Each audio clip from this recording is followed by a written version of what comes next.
নিচে এই লৌহে মাহফুজকে টাঙিয়ে দেওয়া হচ্ছে। যেরকম ঘর তৈরি হওয়ার আগে ইঞ্জিনিয়ারিং প্ল্যান তৈরি হয়, তো পৃথিবী আকাশ তৈরি হওয়ার আগে প্ল্যান তৈরি হয়ে গেল, সব লৌহে মাহফুজের মধ্যে লেখা হয়ে গেল। লেখার 50,000 বছর পরে আল্লাহ পৃথিবী আকাশ চাঁদ সূর্য গ্রহ নক্ষত্রকে তৈরি করলেন। কিভাবে তৈরি করেছেন? তাফসীরে রুহুল মানির মধ্যে মেশকাত শরীফে সারা মেরকাতের মধ্যে লিখছে, ওই যে মহাসমুদ্রকে আল্লাহ সৃষ্টি করেছিলেন, এই সমুদ্রের উপরে আল্লাহ জালালি তাজাল্লি বর্ষণ করলেন।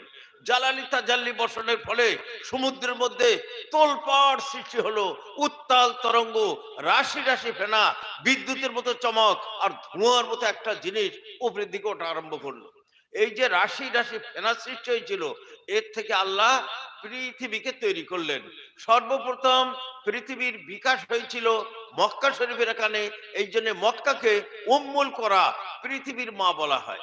পৃথিবীকে যখন আল্লাহ পানির উপরে তৈরি করলেন, টলমল টলমল করছিল, একে স্থিতিশীল করার জন্য পৃথিবীর বুকে আল্লাহ পাহাড় পর্বত রাজিকে সৃষ্টি করলেন। সর্বপ্রথম যে পাহাড়কে আল্লাহ তৈরি করেছিলেন তার নাম জাবালে আবু কুবাইস, কাবা থেকে ৩৭ দূরে। তারপরে আরো সমস্ত পাহাড় পর্বতকে আল্লাহ সৃষ্টি করলেন। আর বিদ্যুতের মতো যে চমক সৃষ্টি হয়েছিল, এর থেকে সূর্য নক্ষত্র ইত্যাদিকে তৈরি করলেন। আর ধোঁয়ার মতো যে মাদ্দা উপরের দিকে উঠেছিল, ওর থেকে আল্লাহ আসমানকে তৈরি করলেন। সুম্মাস্তাওয়া ইলাস সামাই ওয়া হিয়া দুখান, ধোঁয়ার মতো একটা জিনিস উপরের দিকে উঠেছিল, এর থেকে আল্লাহ তাআলা আসমানকে তৈরি করলেন। তো ভাই, আসমান একটা নয়, ৭ আসমান। আব্বাস ইবনে আব্দুল মুত্তালিব রাদিয়াল্লাহু থেকে রিওয়ায়াত, আমরা বসেছিলাম, আমাদের মধ্যে আল্লাহ নবী বসছিলেন, একটা মেঘ উপর দিয়ে উড়ে যায়। আল্লাহ নবীকে কি বলো? বলে হুজুর বুঝান বলি। আনাত হাতা বলি, সাহাব তাও বলি। তো যাক, এ তো মেঘের কথা গেল, আকাশ কত দূরে বলতে পারবে? বলে তা তো বলতে পারবো না। আল্লাহ বলে আকাশ এখান থেকে ৫০০ বছরের রাস্তা দূরে, এই পৃথিবী ৫০০ বছরের রাস্তা দূর থেকে প্রথম আকাশ একে ঘিরে রেখেছে। ওই আকাশ থেকে আরো ৫০০ বছর রাস্তা দূরে দ্বিতীয় আকাশ, অত দূর রাউন্ড নিয়ে সবকে নিজের মধ্যে ঘিরেছে। আরো ৫০০ বছর রাস্তা দূরে তৃতীয় আকাশ, অত দূর রাউন্ড নিয়ে সবকে নিজের মধ্যে ঘিরেছে। আরো ৫০০ বছর রাস্তা দূর থেকে চতুর্থ আসমান চতুর্দিক দিয়ে পরিবেষ্টন করেছে। আরো ৫০০ বছর রাস্তা দূরে ৬ নম্বর আসমান, তারও থেকে আরো ৫০০ বছর রাস্তা দূরে সপ্তম আসমান, অত দূর থেকে সবকে নিজের মধ্যে ঘিরে। আকাশে সূর্য দেখছেন দুনিয়ার চেয়ে বড়, তাহলে আকাশটা কত বড়? ওই আকাশকে আরো ৫০০ বছরের রাস্তা দূর থেকে ঘিরে দ্বিতীয় আকাশ, সে আকাশ কত বড়? তাকে আরো ৫০০ বছর রাস্তা দূর থেকে পরিবেষ্টন করেছে তৃতীয় আকাশ কত বড়? হতে হতে সপ্তম আকাশ কত বড়? কল্পনার বাইরে, ধারণার বাইরে। আল্লাহ পাক বলছেন ওয়াস সামাআ বানাইনাহা বিআইদিন ওয়া ইন্না লামুসিউন, আমি আসমানকে সৃষ্টি করেছি আমার অসীম কুদরতের দ্বারা। যত দূরের আকাশ ততই বড়, ততই বিশাল, ততই প্রশস্ত। এই বিশাল বিশাল আকাশে এক বেগত জায়গা ফাঁকা পড়ে নেই। কোন জায়গায় ফেরেশতারা দাঁড়িয়ে ইবাদত করছে, কোন জায়গায় রুকুতে আছে, কোন জায়গায় সেজদায় আছে। এত আল্লাহর ইবাদত করেওয়ালা এই বিশাল বিশাল আকাশে এক বেগত জায়গা ফাঁকা পড়ে নেই। তো যাই হোক, আল্লাহ তাআলা ৭ আসমানকে তৈরি করলেন। সপ্তম আকাশ পার হয়ে বেহেশতের এলাকা আরম্ভ হয়েছে। ইনদা সিদরাতিল মুনতাহা ইনদাহা জান্নাতুল মাওয়া, সিদরাতুল মুনতাহা সপ্তম আকাশে, পার হয়ে বেহেশতের এলাকা। সে কি বিশাল এলাকা, কল্পনার বাইরে, ধারণার বাইরে। বেহেশতের এলাকা পার হয়ে এক মহাসমুদ্র, এত গভীর, তলা থেকে উপর পর্যন্ত ৫০০ বছরের রাস্তা। এর উপরে দাঁড়িয়ে আছে ৮খানা ফেরেশতা, দেখতে পাহাড়ি ছাগলের মতো আকৃতি, কিন্তু এত বড়। খুর থেকে হাঁটু পর্যন্ত ৫০০ বছর রাস্তা, ঘাড় থেকে কান পর্যন্ত ৭০০ বছরের রাস্তা। আর এদের নুরানি জ্যোতি এত বেশি, যদি হেফাজত না করা হতো কুরসির এলাকা ফেরেশতা জ্বলে ছারখার হয়ে যেত। তো আল্লাহর রাজত্ব বাপ একটু করে নয়, এর উপরে খোদার এই আরশ, খোদার এই সিংহাসন এত বড় যে এক প্রান্ত থেকে আরেক প্রান্ত পর্যন্ত ৫০,০০০ বছরের রাস্তা, চওড়াও ৫০,০০০ বছরের রাস্তা। আল্লাহ তাআলা এই পৃথিবীর বুকে একদিন গাছপালাকে তৈরি করলেন, একদিন পাহাড় পর্বতকে তৈরি করলেন, মঙ্গলবার দিন যত অমঙ্গল খারাপ জিনিসকে তৈরি করলেন, বুধবারের দিন নূরকে সৃষ্টি করলেন, বৃহস্পতিবার দিন জীব জন্তুকে ছড়িয়ে দিলেন, শুক্রবারের দিন আসর থেকে মগরিবের মাঝে আমাদের বাপ আদমকে আল্লাহ তৈরি করলেন। ওনাকে যে আল্লাহ তৈরি করেছিলেন, সারা দুনিয়া থেকে সব রকমের মাটি অল্প অল্প নিয়ে ওনার পুতুল তৈরি করা হয়েছিল। কোনো জায়গার মাটি কালো, তো কিছু মানুষ হয়ে গেল কালো, কোনো জায়গার মাটি সাদা, কিছু মানুষ হয়ে গেল পরিষ্কার, কোনো জায়গার মাটি মাঝারি সাজের হরেক রকমের, তো হরেক রকমের মানুষ তৈরি হয়ে গেল। কোনো জায়গার মাটি শক্ত কঠিন মেজে মানুষ, কোনো জায়গার মাটি নরম নরম মেজে মানুষ, কোনো জায়গার মাটি চকচকে ফিটফাট মেজে মানুষ, কোনো জায়গার মাটি নোংরা তো নোংরা টাইপের মানুষ। এই জন্য এত রকমের মানুষ তৈরি হয়ে গেল। আদম আলাইহিস সালামকে তৈরি করার পরে ওনাকে রাখলেন আল্লাহ আরফার ময়দানে, যেখানে হাজিরা হজ করতে যান। রেখে ওনার পিঠে কুদরতের হাত আল্লাহ মুছে দিলেন, ঝরঝর করে ঝরে পড়লো। ওনার ঔরসে যারা জন্মগ্রহণ করবে তাদের পিঠ থেকে ঝরে পড়লো, তাদের ঔরসে যারা জন্মগ্রহণ করবে তাদের পিঠ থেকে ঝরে পড়লো। কিয়ামত পর্যন্ত যে যার ঔরস আসবে সব জমা হয়ে গেল, ছোট ছোট, কিন্তু জ্ঞান বিবেক বুদ্ধি আকৃতি সবকিছু দেওয়া হলো, সব জমা হয়ে গেল। তখন আল্লাহ বললেন, আলাস্তু বিরাব্বিকুম, বলো তো দেখি মানুষ, আমি তোমাদের প্রতিপালক কি নই? সব এক বাক্যে বলে বালা, নিশ্চয়ই আপনি আমাদের খালেক ও মালিক। আল্লাহ তাআলা বললেন, ইন্নী উশিদু আলাইকুমুস সামাওয়াতি সাবআ ওয়াল আরদিনা সাবআ ওয়া উশিদু আলাইকুম আবাকুম আদম আন তাকুলু ইয়াউমাল কিয়ামাতি লাম না'লাম বিহাযা ইলামা লা ইলাহা গায়রি ওয়ালা রাব্বা লাকুম গায়রি সাউরসিলু ইলাইকুম রুসুলি ইউযাক্কিরুনাকুম আহদি ওয়া মিসাকি। তোমরা যে আমাকে মাবুদ বলে মানলে, এর উপরে আমি সাত আসমানকে জমিনকে সাক্ষী রাখছি, তোমাদের বাপ আদমকেও সাক্ষী রাখছি, যাতে করে কিয়ামতের দিনের কথা বলতে না পারো আমাদের বাপ দাদারা শিরকি কুফরি করেছিল, তাই দেখা দেখি আমরা করেছিলাম, তাদের পাবে আমাদের কেন সাজা দেবেন, এই কথা যাতে বলতে না পারো তার জন্য অঙ্গীকার নিলাম। যুগে যুগে নবী পাঠিয়ে দেবো, কিতাব নাযিল করে দেবো, সেই মোতাবেক যদি চলো জান্নাতের অর্ডার হলো। সব এক বাক্যে বলে, আল্লাহ আপনাকে আমরা মেনে চলবো। রফি আলাইহিম আদম আলাইহিস সালাম, আদম আলাইহিস সালামকে উঁচু জায়গায় রাখা হলো, স্টেজের উপরে। দূর দেখছেন, কেউ ধনী, কেউ গরিব, কেউ দেখতে ভালো, কেউ দেখতে খারাপ। আদম আলাইহিস সালাম, আল্লাহ এই সবই তো আপনার বান্দা, লাউলা সাওয়াইতা বাইনা ইবাদিক, সমান করে দিলে ভালো হতো। আল্লাহ বললেন, ইন্নী আহবাবতা নুশকারা, আমি চাই আমার শুকরিয়া আদায়। শুকরিয়া কি? একজন দেখতে সুন্দর, সে আল্লাহ আমাকে সুন্দর করেছে। আরেকজন সুন্দর নয়, কিন্তু পরীক্ষায় ফার্স্ট ছাড়া সেকেন্ড হয় না, ওই দিক দিয়ে আল্লাহ শুকরিয়া আদায় করবে। আরেকজন দুটোর মধ্যে কেউ নয়, কিন্তু গামা পালওয়ান, বিরাট শক্তি আছে। প্রত্যেক মানুষকে একটা না একটা দিকে বাড়িয়ে রেখেছে, সেই দিক দিয়ে সে আল্লাহ শুকরিয়া আদায় করবে। এই দুনিয়ার সব রকম লোক না হলে, চাষি না হলে ধান গম কোথায় পেতেন? জেলে না হলে মাছ কোথায় পেতেন? রাজমিস্ত্রিরা ঘর কে করতো? সুতুর মিস্ত্রিরা চেয়ার টেবিল কে করতো? মুন্ডা হলে ফতা কোথায় পেতেন? ডাক্তার হলে ওষুধ কোথায় পেতেন? সব রকমের দরকার। তাহলে আল্লাহ আপনি ঠিকই করেছেন। তারপরে উনি দেখতে পেলেন নবীদিগকে আলোর ঝাঁকের মতো, হুসু বিমিসাকিন আকারা, দ্বিতীয় অঙ্গীকার লওয়া হলো, ইসলামকে সুজালা সুফলা করার জন্য আত্মহুতি দিতে হবে, কোরবানি দিতে হবে। সেটাকে আল্লাহ পাক বলছেন, আখাযনা মিনান নাবিয়িনা মিসাকাহুম, নবীদের থেকে আমি দ্বিতীয় অঙ্গীকার নিলাম। তারপরে সমস্ত মানুষ তার বাপের পিঠের সাথে মিশে গেল। ঈসা আলাইহিস সালামকে দেখা গেল উনি ওনার মার মুখের সাথে মিশে গেলেন। আরেক রিওয়ায়াতের মধ্যে আসছে, ওই দলের মধ্যে আদম আলাইহিস সালাম একজনকে দেখতে পেলেন, অপূর্ব ধরনের চেহারার জ্যোতি। আদম আলাইহিস সালাম, আল্লাহ এটা কে? ও তোমার বেটা দাউদ পয়গম্বর। আল্লাহ বয়স কত দিয়েছেন? বল 60। আল্লাহ 60 বছরে কি হবে?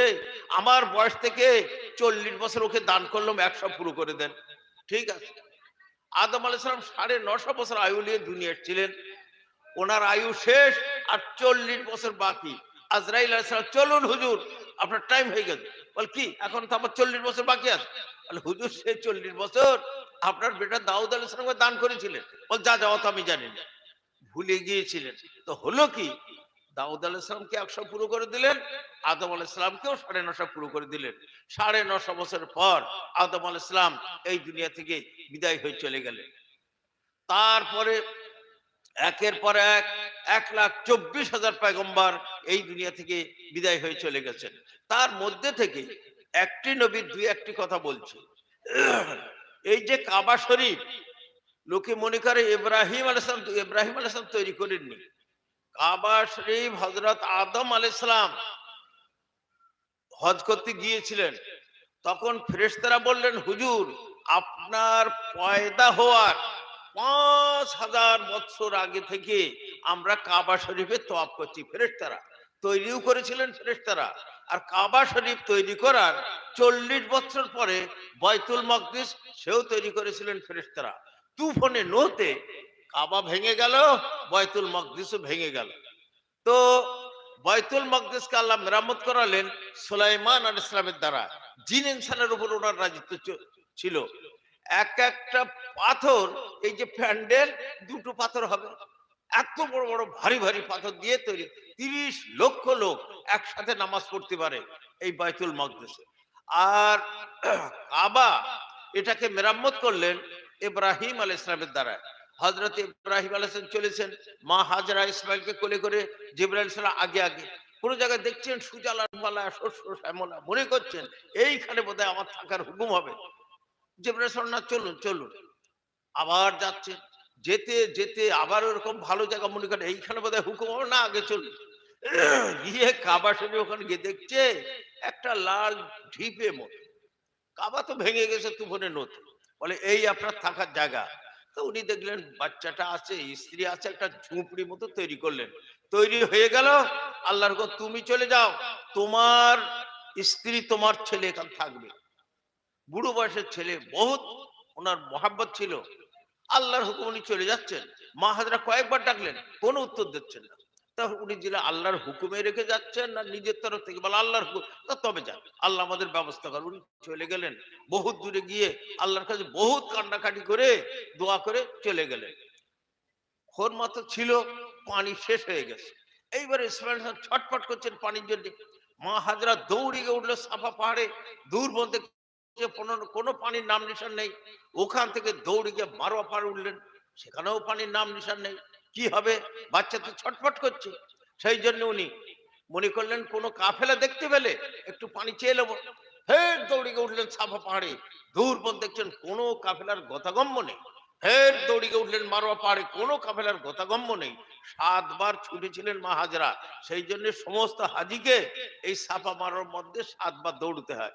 7 বারের পরে আওয়াজ হলে যাও, ব্যবস্থা হয়ে গেছে। এসে দেখছেন ইসমাইল সাহেব পা ধার থেকে হু হু করে পানি উতলে উঠছে। বলে আরে জমজম, থাম থাম। সেই থেকে নাম হয়ে গেল জমজম। দূরে দেখলেন আবছা মতো কি একজন দাঁড়িয়ে আছে। লো হাজরা, এই বাচ্চা আর এর বাপ এইখানে খোদার ঘর আছে, এরা মেরামত করবে।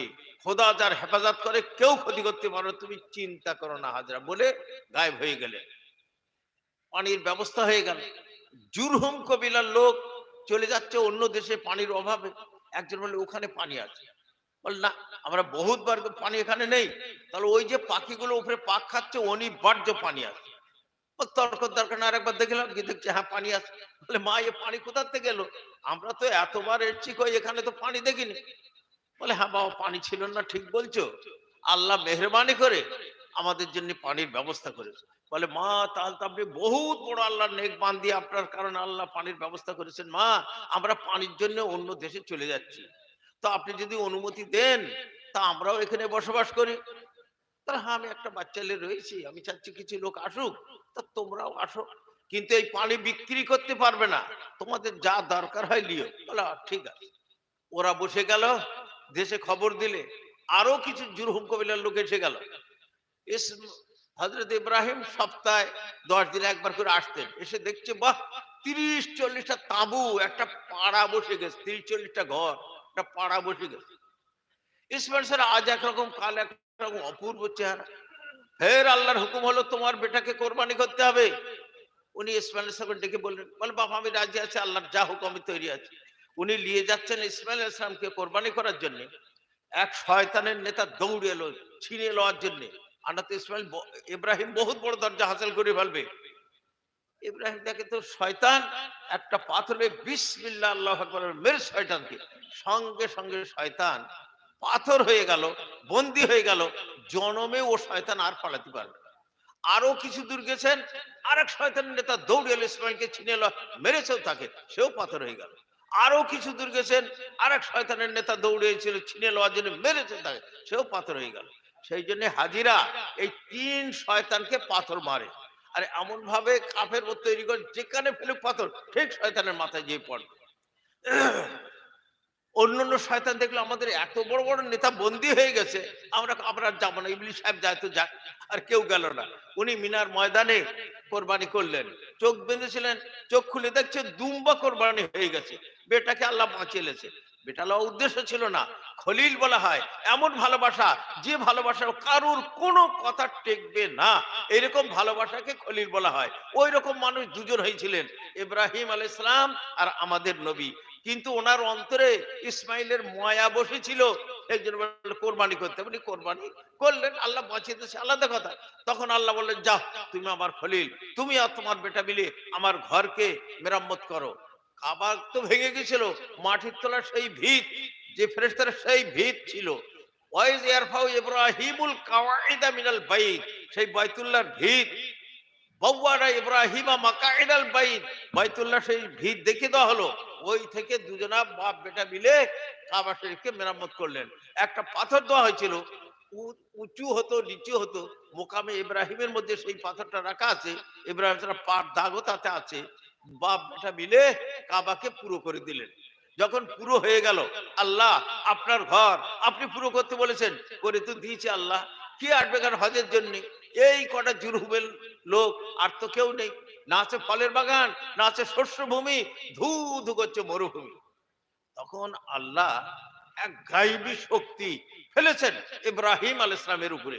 যেই পড়েছে ইব্রাহিম আলাইহিস সালামের উপর ওই গাইবী শক্তি, সঙ্গে সঙ্গে ইব্রাহিম আলাইহিস সালাম 7 আসমানে কি আছে চোখের সামনে দেখছেন, পৃথিবীতে কোথায় কি আছে সব চোখের সামনে দেখছেন। কাযালিকা নুরি ইব্রাহিম মালাকুতাস সামাওয়াতি ওয়াল আরদ লিয়াকুনা মিনাল মুকিনিন। ইব্রাহিমকে দেখিয়ে দিলাম, দেখো ইব্রাহিম আমার রাজত্ব, আসমান জমিনে কোথায় কি আছে দেখো, সব দেখছে। দেখতে দেখতে আলেমে আরওয়ার মধ্যে আত্মা, ওদেরও দেখতে পেলেন। আল্লাহ বলেন, এই মোট মানুষ এরাই যাবে দুনিয়ায়, তোমার সামনে এরা দেখো। ডাকলো, মানুষ এসো আল্লাহর ঘরে হজ করার জন্য। লব্বাইক হুজুর আমরা যাচ্ছি। যে একবার লব্বাইক বলেছে একবার হজ করবে, 10 বার বলে থাকে 10 বার হজ করবে, 20 বার বলে থাকে হজ পুরা 20 বারও করবে, বলেনি তার তৌফিক হবে না। তো যাই হোক, যে হজ করবে আল্লাহ বলছে কোনো বদলা নেই আমার কাছে বেহেশতে ছাড়া। আর মাদার জাত নিষ্পাপী বাচ্চার মতো বেগুনা হয়ে ঘুরে আসবে।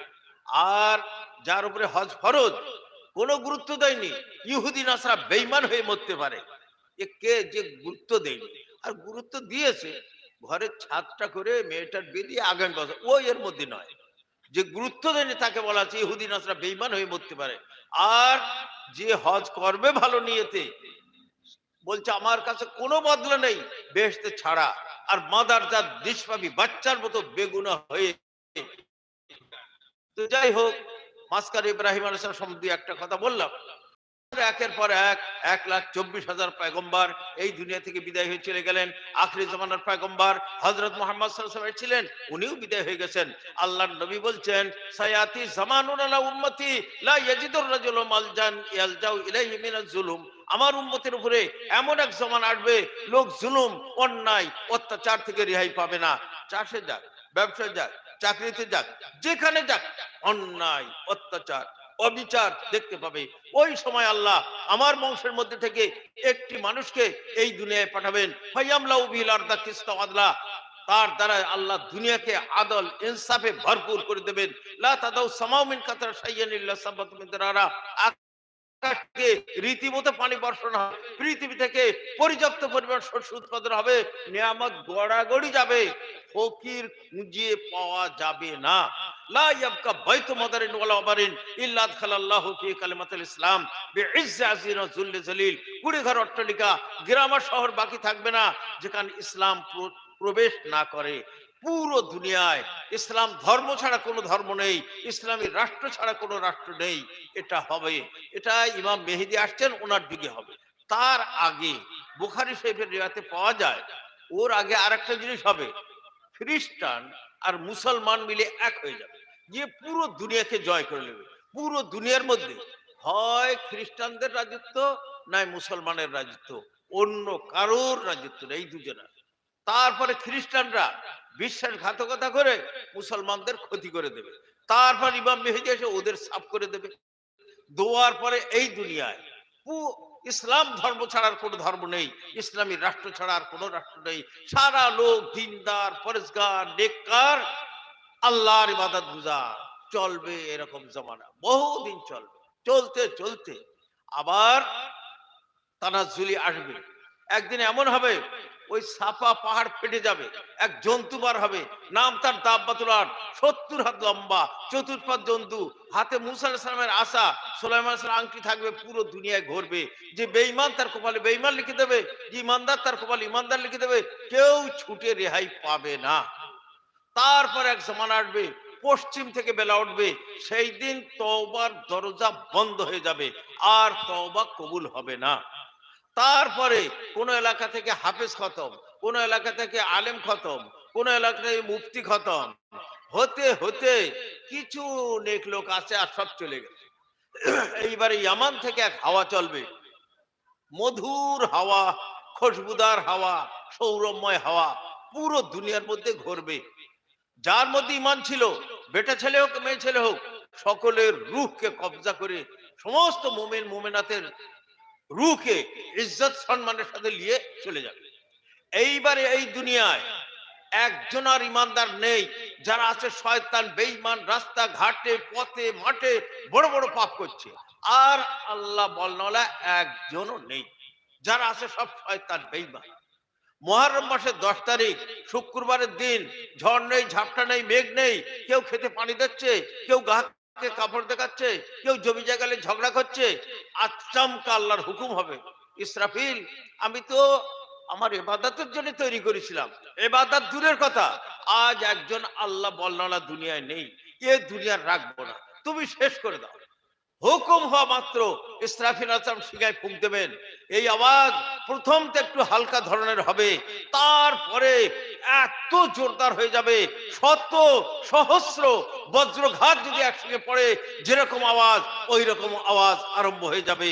ভয়ের চোটে লোকালয়ের মানুষ মাঠ ময়দানের দিকে ছুটতে থাকবে, মাঠ ময়দানের জীব জন্তু লোকজন লোকালয়ের দিকে ছুটে আসতে থাকবে। কোটি কোটি টাকার হীরে জহরাত মতি মুক্ত ছড়িয়ে ছিটে থাকবে, কেউ সেদিকে দিকপাত করছে না, শুধু বাঁচাও বাঁচাও, মরেছি মরেছি বলে ছুটছে সব। তারপরে আরো জোরদার হয়ে যাবে, এত জোরদার হয়ে যাবে, ইয়াউমা তাজহালু কুল্লু মুরজিআতিন আম্মা আরজাআত ওয়া তাযাউ কুল্লু যাতি হামলিন হামলাহা। এত জোরদার হয়ে যাবে এই আওয়াজ যে গর্ভধারিণীদের গর্ভপাত হয়ে যাবে, মা নিজের দুধের সন্তানকে ভুলে যাবে, তাতেও রেহাই নেই। তারপরের দিন আরো জোরদার হয়ে যাবে, এত জোরদার হয়ে যাবে, আল্লাহ পাক বলছেন ফাইজা জাআতিস সাখা। সাখা শব্দের মানে এত জোরদার আওয়াজ, কানের পর পড়ছে আর মরছে, পড়ছে আর মরছে। লা ইস্তাতিউনা তাওসিয়াতাও ওয়ালা ইলাহা ইলাইহিম ইয়ারজিউন। কারো সাধ্য হবে না জন্মের মতো বিবি বাচ্চা একবার দেখলেই কি আছে একটু গালে পানি দাও, এ বলার সাধ্য নেই। যে যেখানে পড়ছে আর মরছে, জন্মের মতো কেউ আর বাড়ি ঘুরে যেতে পারবে না। যে যেখানে পড়ছে মরে, মানুষ জীব জন্তুগণ মরে মেচাকার হয়ে শেষ হয়ে গেল। এইবারে মালাকুল মউত শয়তানের পিছনে ধাওয়া করবে। 70 জন পাপীকে যেরকম শাস্তি দিয়ে মারা হয়েছিল, এক এক শয়তানকে ওই রকম শাস্তি দিয়ে মেরে ওদেরও শেষ করে দেওয়া হবে। তারপরে এই সূরা ইসরাফিলের তাণ্ডব আরো তীব্রতর, আরো ভয়ঙ্কর, আরো জোরদার হয়ে যাবে। তার সাথে প্রচন্ড ঘূর্ণিঝড় আরম্ভ হয়ে যাবে। ঘূর্ণিঝড়ের দাপটে গাছপালার ডাল ভেঙে ঘর বাড়ির ছাদ বায়ুমণ্ডলে উড়ে চলে যাবে, ধুলো বালি উড়ে পৃথিবী অন্ধকারে ডুবে যাবে। তাতেও রেহাই নেই। তার পরের মাসে আরো ভয়ঙ্কর হয়ে যাবে। তার সাথে আপনার প্রচন্ড ভূমিকম্প আরম্ভ হয়ে যাবে। ইন্না জালজালাতা সাআতি শাইউন আযীম। কিয়ামতের ভূকম্পন ভয়াবহ জিনিস। এত জোরে ভূমিকম্প আরম্ভ হয়ে যাবে, পৃথিবীর অবস্থা এরকম মহাসমুদ্রের মধ্যে ঝড় আর তরঙ্গের মধ্যে যদি একটি নৌকো পড়ে টলমল টলমল করতে থাকে, পৃথিবী এরকম টলমল টলমল করছে। একবার উত্তরে কাত হয়ে যাচ্ছে, কখন পৃথিবী দক্ষিণের দিকে কাত হয়ে যাচ্ছে। যখন উত্তরে কাত হয়ে যাবে দক্ষিণের সাগর ভাসিয়ে দেবে এই দুনিয়াকে, আর যখন দক্ষিণে কাত হয়ে যাবে উত্তরের সাগর ডুবিয়ে দেবে এই পৃথিবীকে। নোনা মিঠা পানি সব মিলে মেচাকার হয়ে গেল। দুনিয়া থেকে আগুন চিরতরে বিদায় নিয়ে নিল, আগুন দুনিয়া থেকে শেষ হয়ে গেল। তারপরে এই সূরা ইসরাফিলের তাণ্ডব এত জোরদার, এত ভয়ঙ্কর হবে, সমস্ত পানিগুলো বাষ্প হয়ে, ভাব হয়ে, স্টিম হয়ে বায়ুমণ্ডলে উড়ে চলে যাবে। লা তাবকা মিনাল মায়ে কাতরাতুন, এক ফোঁটাও পানি আর পৃথিবীতে বাকি থাকছে না। এখন বাকি আছে কেবলমাত্র পাহাড়গুলো, পাহাড়েরও রেহাই নেই। আল্লাহ পাক বলছেন আল কারিয়াতু মাল কারিয়াহ ওয়া মা আদরাকা মাল কারিয়াহ ইয়াউমা ইয়াকুনুন নাস কাল ফারাশিল মাবসুস ওয়া তাকুনুল জিবাল কাল ইহনিল মানফুস ওয়া তাকুনুল জিবাল কাল ইহনিল মানফুসের মানে বড় বড় পাহাড়ের চেটানগুলো ধুনিত তুলোর ন্যায় বায়ুমণ্ডলে উঠতে থাকবে, তাতেও রেহাই নেই। তারপরের মাসে আরো তীব্রতর, আরো ভয়ঙ্কর, আরো জোরদার হয়ে যাবে এই সূরা ইসরাফিলের তাণ্ডব। এত জোরদার হয়ে যাবে, আল্লাহ পাক বলছেন ওয়াতারাল জিবালা জামেদাতান ওয়া হিয়া তামুররু মাররাস সাহাব। জগতের মানুষ তোমরা দেখছো পাহাড়কে অটল, কিন্তু এরকম দিন আসছে সমস্ত পাহাড় ভেঙে গুঁড়িয়ে চুরমার হয়ে ধুলোবালির মতো মেঘের মতো উঠতে থাকবে, তাতেও রেহাই নেই। তারপরের মাসে আরো ভয়ঙ্কর হয়ে যাবে, এত জোরদার হয়ে যাবে ওয়াইজাল কাওয়াকিব মুনতাসারাত, সমস্ত তারাগুলো ভেঙে গুঁড়িয়ে ছিড়িয়ে ছিটিয়ে পড়বে, তাতেও রেহাই নেই। তারপরের মাসে আরো জোরদার, এত জোরদার হয়ে যাবে এদের শামসু কুবেরাত, সূর্য লিবে যাবে, চাঁদও লিবে যাবে, তাতেও রেহাই নেই। সবচেয়ে ভয়ঙ্কর হয়ে যাবে 6 নম্বর মাসে, এত জোরদার হয়ে যাবে এদের সামাউন ফাতারাত, আসমান ভেঙে চুরমার হয়ে যাবে। একাধারে 6 মাস ধরে এই সূরা ইসরাফিলের তাণ্ডব চলার ফলে পৃথিবী, আকাশ, চাঁদ, সূর্য, গ্রহ নক্ষত্র সব শেষ হয়ে গেল, ধরাতল রসাতলে পরিণত হয়ে গেল। এখন বেঁচে আছেন 4 জন ফেরেশতা, জিব্রাইল, মিকাইল, আজরাইল, ইসরাফিল। হাদিসে আসছে তারপরে 3 ফেরেশতাও ইন্তেকাল করে যাচ্ছেন, জিব্রাইল আলাইহিস সালাম, মিকাইল আলাইহিস সালাম, ইসরাফিল আলাইহিস সালাম। শেষে বেঁচে আছেন একজন মালাকুল মউত আজরাইল। আল্লাহ ওনাকেও ছাড়বে না, ওনারও জীবন আল্লাহ নিয়ে নেবেন। নেওয়ার পরে কানা আখেরান কামা কানা ওয়ালান, যেরকম শুরুতে আল্লাহ ছিলেন আর কেউ ছিল না, আজ এরকম আল্লাহ ছাড়া আর কেউ নেই। কুল্লু মান আলাইহা ফান ওয়া ইয়াবকা ওয়াজহু রাব্বিকা যুল জালালি ওয়াল ইকরাম। পৃথিবী আকাশে যা কিছু ছিল ধ্বংস হয়ে শেষ হয়ে গেল, একমাত্র আছে ওয়াহিদ লা শারীকা আল্লাহ। একটা আওয়াজ উঠছে লিমানিল মুলকুল ইয়াম, আজ রাজত্ব কার, আইনাল জাব্বারুন আইনাল মুতাকাব্বিরুন, কোথায় সে বড় বড় দম্ভ কর্ণলা, অহংকার কর্ণলা, কোথায় তারা? কে উত্তর দেবে? কেউ উত্তর দেওয়ালা নেই, সব মরে শেষ হয়ে গেছে। নিজের উত্তর আল্লাহ নিজে দেবেন। লিল্লাহিল ওয়াহিদিল কাহার, ওয়াহিদ নির্মম, লা শারীকা আল্লাহর রাজত্ব। তারপরে 40 বছর বিরান হয়ে পড়ে থাকবে, কোথায় আর কিছু নেই। এই সময় আল্লাহ ডান হাতে 7 আসমানকে তুলে নেবেন, বাঁ হাতে পৃথিবীকে তুলে নেবেন। নেওয়ার পরে এই কথা বলবেন লিমানিল মুলকুল ইয়াম, আজ রাজত্ব কার, আইনাল জাব্বারুন আইনাল মুতাকাব্বিরুন, কোথায় সে বড় বড় দম্ভ কর্ণওয়ালা, অহংকার কর্ণওয়ালা? কেউ উত্তর দিলেন ওয়ালা নেই, দূর করে ছুড়ে ফেলে দেবেন আর বলবেন লিল্লাহিল ওয়াহিদিল কাহার, ওয়াহিদ নির্মম, লা শারীকা আল্লাহর রাজত্ব। যারা জীবিত মরে শেষ, মরে গিয়েছিলেন যারা সব বেহুশ, যারা আযাব দিচ্ছিলেন সে ফেরেশতাও মরে শেষ। 40 বছর সব ঘুমের মধ্যে পড়বে। ইয়া ওয়াইলানা মান বা'সানা মিন মারকাদিনা, কে উঠাল আমাদের ঘুম থেকে? কবে ঘুমিয়েছিল? এই 40 বছর নেক হোক আর বদ হোক সব ঘুমের মধ্যে পড়ে গেল। আর রূহ জীবনগুলো কোথায় গেল? সব ইসরাফিল আলাইহিস সালামের শিঙার মধ্যে আশ্রয় নেবে। ওনার শিঙার মধ্যে মৌমাছির চাকের মতো ততগুলো থাক থাক, যত জীবন, যত রূহ, যত আত্মা এর মধ্যে আশ্রয় নিয়ে 40 বছর বিরান পড়ে থাকার পর আল কুল্লু মান আলাইহা ফান ওয়া ইয়াবকা ওয়াজহু রাব্বিকা যুল জালালি ওয়াল ইকরাম। পৃথিবী আকাশে যারা ছিল সব শেষ, একমাত্র আছেন সেই ওয়াহিদ লা শারীকা আল্লাহ। 40 বছর পরে আল্লাহ তাআলা আরশের নিচে থেকে এক পানি বর্ষণ করবেন।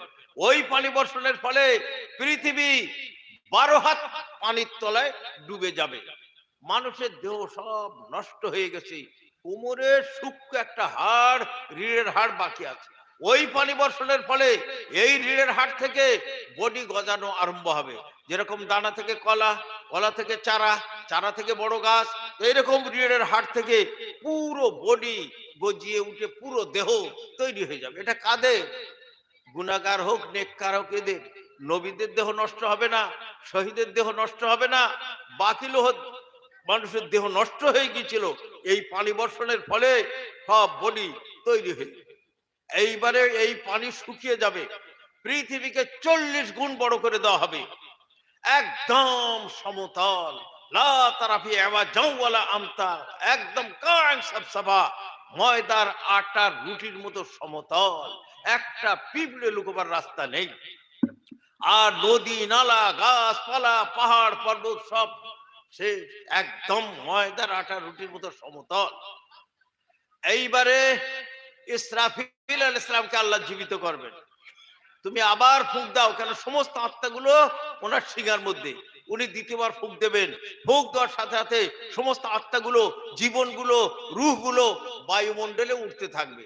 যেরকম কোটি কোটি পাখি ওড়ে, উঠতে উঠতে নিজের নিজের বাসায় এসে বসে, এইরকম ভাবে আত্মা রূহগুলো নিজের নিজের বডির মধ্যে এসে ঢুকবে, দেহের মধ্যে ঢুকবে, আর মানুষ জীবিত হয়ে যাবে। যখন জীবিত হয়ে যাবে, এধারেগার যত গোরস্থান ফেটে যাচ্ছে, লক্ষ লক্ষ মানুষ উঠছে, পশ্চিমের গোরস্থান ফেটে যাচ্ছে, লক্ষ লক্ষ মানুষ উঠছে, উত্তরের গোরস্থান ফেটে যাচ্ছে, দক্ষিণের গোরস্থান ফেটে যাচ্ছে, আর লক্ষ লক্ষ মানুষ উঠছে। ইয়াউমা ইয়াকুনুন নাস কাল ফারাশিল মাবসুস, পঙ্গপালের মতো মানুষ উঠছে আর কিয়ামতের ময়দানের দিকে ছুটছে। প্রত্যেক মানুষের সাথে দুখানা ফেরেশতা, এক ফেরেশতার নাম সায়েক আর এক ফেরেশতার নাম শহীদ। সায়েক নিয়ে যাচ্ছে কিয়ামতের ময়দানে সেটিং করার জন্য, যেরকম লোক সেরকম দলে ঢুকে দেবে। ওয়াইজান নুফুসু যুওয়াজ্জাত, যখন মানুষকে শ্রেণীভুক্ত করা হবে, যত গাঁজাখোর, কোটি কোটি গাঁজাখোর সব এক ময়দানে, যত মদখোর সব এক ময়দানে, যত আত্মহত্যা করানোয়ালা সব এক ময়দানে, যত হাফেজ সব এক ময়দানে, যত ভালো মানুষ সব এক ময়দানে। যেরকম লোক সেই রকম দলে ওরে সেটিং করে দেওয়া হচ্ছে, সাইক নিয়ে যাচ্ছে। আর শহীদের কাছে এক খাতা, এই খাতায় কেরামন কাতিবিন যা লিখেছিল, বড় এক জাবদা খাতায় লিখে উনি এই খাতা নিয়ে চলেছে। এইবারে কিয়ামতের ময়দানে বিচার হচ্ছে না, প্রেশান, হাজার হাজার বছর পার হয়ে যাচ্ছে, বিভিন্ন নবীর কাছে লোক ছুটছে, কেউ সুপারিশ করছে না। আমাদের নবী সুপারিশ করবেন, ওনার সুপারিশে বিচার আরম্ভ হয়ে যাবে। যখন বিচার আরম্ভ হয়ে যাবে, সমস্ত মানুষ আল্লাহর নবীর তারিফ করবে। আজানের দোয়ায় পড়েন না, মাকাম মাহমুদা, এই মকামে মাহমুদ, সারা দুনিয়ার মানুষ আল্লাহর নবীর তারিফ করবে। যাক, এনার তোফাইলে তো বিচারটা তো আরম্ভ হয়ে গেল। বিচার যখন আরম্ভ হবে, পাপীরা কি বলবে? ওয়াল্লাহি রাব্বানা মা কুননা মুশরিকিন, খোদার কসম আল্লাহ, আমরা শিরকি কুফরি কোনো পাপ করি, কোনো পাপ করুন না। এই শহীদ খোল খাতা, খাতা খোলা হবে, ওয়াতারাল মুজরিমিনা মুশফিকিন, তখন তুমি পাপীকে দেখতে পাবে ভয়ে থরথর করে কাঁপতে থাকবে। মালে হাযাল কিতাব লা ইউগাদিরু সাগীরাতাও ওয়ালা কাবীরাতান ইল্লা আহসাহা, এ কি ধরনের খাতা, ছোট বড় কোন রকমের পাপকে ছাড়েনি, তন্ন তন্ন করে লেখা আছে। রাতের অন্ধকারে আপনি ছাড়া কেউ ছিলেন না, একটি পাপ হয়েছিল তাও লেখা আছে। এইবারে দেখছে আমি যদি স্বীকার করলেই জাহান্নামে যেতে হয়, সেই ভয়তে বলবে আল্লাহ কেরামন কাতিবিন আমার নামে মিথ্যা করে এই সমস্ত কথা লিখেছে, আমার দ্বারা এই সব পাপ হয় নাই, হয় নাই, হয় নাই তো বলে না। ইয়াউমাইযিন তুহাদ্দিসু আখবারাহা। আল্লাহর নবী বলছেন এই আয়াতের মানে জানো? বলে হুজুর আপনি বয়ান করুন। তা আল্লাহর নবী বলছেন ইয়াউমাইযিন তুহাদ্দিসু আখবারা মানে ওই সময় বলবো, আল্লাহ বলবেন ও জমিন, ও মাটি, ও পৃথিবী, তুই বল, তুই বল। তখন মাটি বলে দেবে, জমিন বলে দেবে, আল্লাহ আপনার অমুক বান্দা অমুক বান্দি আমার বুকের উপরে এই এই পাপ করেছিল। মাটিও বলে দেবে। যখন মাটি বলে দেবে, পাপীরা বলবে আল্লাহ ইউ মিথ্যাবাদী নম্বর ওয়ান, আমার নামে মিথ্যা করে বলছে। বলে মাটিও মিথ্যা করে বলছে? তো জি হ্যাঁ। বল দাঁড়া, তোর 12টা বাজাই। তখন আল্লাহর মুখে মোহর মেরে মুখ বন্ধ করে দেবে। আলিয়াউমা নাখতিমু আলা আফওয়াহিহিম ওয়া তুকাল্লিমুনা আইদিহিম ওয়া তাশহাদু আরজুলুহুম বিমা কানু ইয়াকসিবুন। মুখে মোহর মেরে মুখ বন্ধ। এবার হাত কথা বলবে আল্লাহ আমার দ্বারা এই এই পাপ করেছিল, পা বলবে আমার দ্বারা এই এই পাপ করেছিল। শুধু বলছে তাই নয়, টেলিভিশনে ক্যাসেট করা আছে, কারুর কাছ থেকে আম পেড়ে মেরেছে দৌড়, বহু দূরে গিয়ে বসে বসে খাচ্ছে, আম নিয়ে ছুটে যাচ্ছে তাও, বসে বসে খাচ্ছে তাও, পুরো দৃশ্য সহ দেখে দেওয়া হবে। কারুর ফিশারি থেকে বাগদা চিংড়ি চুরি করেছে, করে ছুটেছে, কোনো জায়গায় বিক্রি করছে, ছুটে যাচ্ছে তাও, বিক্রি করছে তাও, পুরো দৃশ্য সহ দেখে দেওয়া হবে। দেখে দেওয়ার পর ফের মুখ খুলে দেওয়া হবে, বল এবার তুই কি বলছি বল। তখন বলবে ফায়তার আপনা বেজুনুবিনা ফালিলা খুরুজিম মিন সাবিল। ও গো পরওয়ারদিগার, আর অস্বীকার করার কিছু নেই। আমার অঙ্গ প্রত্যঙ্গ যখন স্বীকার করে নিয়েছে, পুরো দৃশ্য সব আপনি দেখে দিয়েছেন, আর অস্বীকার করার কিছু নেই। কিরামান কাতিবিন ঠিকই লিখেছিল, মাটি ঠিকই বলেছিল, আমি মিথ্যা করে বলেছিলাম, অন্যায় হয়েছে, অন্যায় স্বীকার করছি আল্লাহ। তবে আপনার কাছে একটি অনুরোধ, নারজি'না আমাল সালিহান ইন্না মুকিনুন। আমাকে একটু পৃথিবীর মধ্যে পাঠিয়ে দেওয়া হোক, একটু নেক আমল করে আসি। আল্লাহ তরফ থেকে উত্তর আসবে, কাদ সাবাকা মিন্নি ইন্নাহুম ইলাইহা লা ইয়ারজিউন। আমার বিধান পার হয়ে গিয়েছে, এক সেকেন্ডের জন্য কাউকে দুনিয়ায় আর আমল করার জন্য যেতে দেওয়া হবে না। এখন দেখছে মহা বিপদ। তখন পাপীরা আরেক প্ল্যান করবে, পাপীরা আরেক প্ল্যান করে বলবে আল্লাহ অন্যায় হয়েছে, অন্যায় স্বীকার করছি, কিন্তু এই অন্যায়ের মূলে ছিল ইবলিস শয়তান, ওই শয়তান আমাদের ক্ষতি করেছে, আমাদের কোনো দোষ নেই। আল্লাহ এই এটা ধর, ইবলিসকে ধরিয়ে আন। ইবলিসকে ধরিয়ে আনা হবে। ইবলিসকে যখন আনা হবে, পূবের পাপীরা দেখে আল্লাহ এই ইবলিস শয়তান আমাদের কুপাতে নিয়ে গেছিল। পশ্চিমের লোক ইবলিসকে দেখা দিচ্ছে, উত্তরের লোক দক্ষিণের লোক সব ইবলিসকে, এই শয়তান আমাদের সর্বনাশ করেছে, যত দোষ ইবলিসের। ইবলিস বলে এই মুখ সামলে কথা বল, আল্লাহর কাছে কানে মিথ্যা কথা চলবে না। আমি তোদের কারুর ঘাড় ধরে তোদের লাথি মেরে পাপ করিয়েছিলাম, এই উত্তরের লোক দক্ষিণের লোক পূবের পড়ছে বল না, তা তো করুনি। তাহলে আমি ঘাড় ধরে ঠেলে পাপে ফেলে দিয়েছিলাম না, তা করুনি। হাত ধরে টেনে নিয়ে পাপে লাভিয়ে দিয়েছিলাম না, তবে আমার কি দোষ দিচ্ছে? তবে আমার কি দোষ দিচ্ছে? হ্যাঁ, আল্লাহ তোদের জ্ঞান দিয়েছিল, ভালো মন্দ তোরা বুঝেছিলি, বোঝার পরে ফুর্তি মারার জন্য ইচ্ছা করে পাপ করলে আজ দোষ যত আমার। ওমা কানা লানা আলাইকুম মিন সুলতান। আল্লাহ জোর করে করাবার, পাপ করাবার আমার শক্তি দেয়নি, জোর করার আমার শক্তি ছিল না। তোরাই করেছে, মর, আমাকে চেঁচাবি নি। শয়তান কেটে পড়বে, আল্লাহর হুকুম ধরো এদের নিয়ে যাও জাহান্নামে। জাহান্নামের দিকে নিয়ে যাওয়া হবে। যখন জাহান্নামের গেটে গিয়ে পৌঁছবে, জাহান্নামের গেটম্যান বলবে আলাম ইয়াতিকুম রাসূলুম মিনকুম, তোমাদের কাছে কোনো রসুল যায়নি এই কিয়ামতের কথা, জাহান্নামের কথা, আযাবের কথা তোমাদের বলেনি? বলে গিয়ে তো ছিল। লাউ কুন্না নাসমাউ ওয়া নাকিলু মা কুন্না ফি আসহাবিস সাঈর, যদি তাদের কথা শুনতাম আর মানতাম আজ জাহান্নামে আসতে হতো না। ফেরেশতারা আল্লাহর কাজ তো আল্লাহ করেছিলেন, ওমা কুন্না মুআযযিবিনা হাত্তা নাবআসা রাসূলা, রাসূল পাঠিয়ে সতর্ক না করা পর্যন্ত আমি কাউকে আযাব দেব না, সে তো আল্লাহ করেছিলেন। তোমরা না মেনেছো, মরো। বলে বাপ আমাদের একটু সুযোগ দেওয়া হয়, একটু কেঁদে দেখি, আল্লাহ যদি মাফ করে তাহলে আচ্ছা কাঁদো। এত কাঁদবে, চোখের অশ্রু শেষ হয়ে চোখ থেকে রক্ত ঝরতে থাকবে। ফেরেশতাদের হেড বলে বাহ, এই যে কাঁদছো, এর লাখ ভাগের এক ভাগ দুনিয়া কাঁদতে আর জাহান্নামে আসতে হতো না। সে সময় তো নষ্ট করে ফেলেছো, এখানে যত কান্না করে কোনো ফল দূর করে জাহান্নামে ফেলে দেওয়া হবে। নেক লোক যারা ঝড় গতিতে, বিদ্যুৎ গতিতে, হাঁটা গতিতে, ছোটা গতিতে পুল সিরাত পার হয়ে এরা জান্নাতে পৌঁছে যাবে। মুসলিম শরীফের কিতাবুত তাহারাতে একটি হাদিস, একজন আহলে কিতাবের বড় আলেম আল্লাহ নবীকে বলছে, আমি কয়েকটা প্রশ্ন দিচ্ছি, নবী ছাড়া কেউ উত্তর দিতে পারবে না, তো আপনি যদি নবী হন আমার প্রশ্নের উত্তর দেন। আল্লাহ নবী বললেন, উত্তর দিলে ফায়দা হবে, তুই মুসলমান হবি, তাহলে আগে কানে শুনি, তারপর বিবেক বিবেচনা করে দেখবো। বলো তোমার প্রশ্ন কি? বলে, জান্নাতে যেয়ে সর্বপ্রথম নাস্তা হবে কিসের নাস্তা, দুপুরের খানা হবে কি, আর তারপরে কোন পানি পান করবে, আর বাচ্চা কাচ্চা, অনেক বাচ্চার দেখতে মুখটা দেখতে মার মতো, অনেক বাচ্চার মুখটা দেখতে বাপের মতো, এর কারণ কি? আল্লাহ নবী বললেন, জান্নাতে গিয়ে সর্বপ্রথম নাস্তা হবে মাছ ভাজা, আর এই মাছের কলিজার উপর দিকে সুস্বাদু অংশ বেহেসাবে জান্নাতি নবী গোস কুতু ওলিয়া হলে ওনারা পাবে, আর লেজের দিকে পিঠের দিকে মাথার দিকে আপনারা আমরা সকলে পাবো। সকলে বলছে কি করে? লোহে মাহফুজে লেখা আছে কিনা যে লা ইলাহা ইল্লাল্লাহ রেখে নিয়ে মরবে তাকে বেহেশতে দেবই দেব। ভালো আমল করেছে সরাসরি যাবে, খারাপ আমল করেছে তওবা করেছে সেও যাবে, কোন সুপারিশ করেওয়ালা হলে সেও যাবে, কিছুই হলো না তারাও যাবে, শেষে বেলা মার ধর খাবে কিন্তু যাবে, প্রতিটি মুসলমান জান্নাতে যাবে। তো যাই হোক, লেজের দিকে পিঠের দিকে মাথার দিকে সকলে পাবে। দুপুরের খানা হবে গরুর গোশত আর রুটি, তারপরে পানি পান করবে জান্নাতের সালসাবিল নদীর পানি।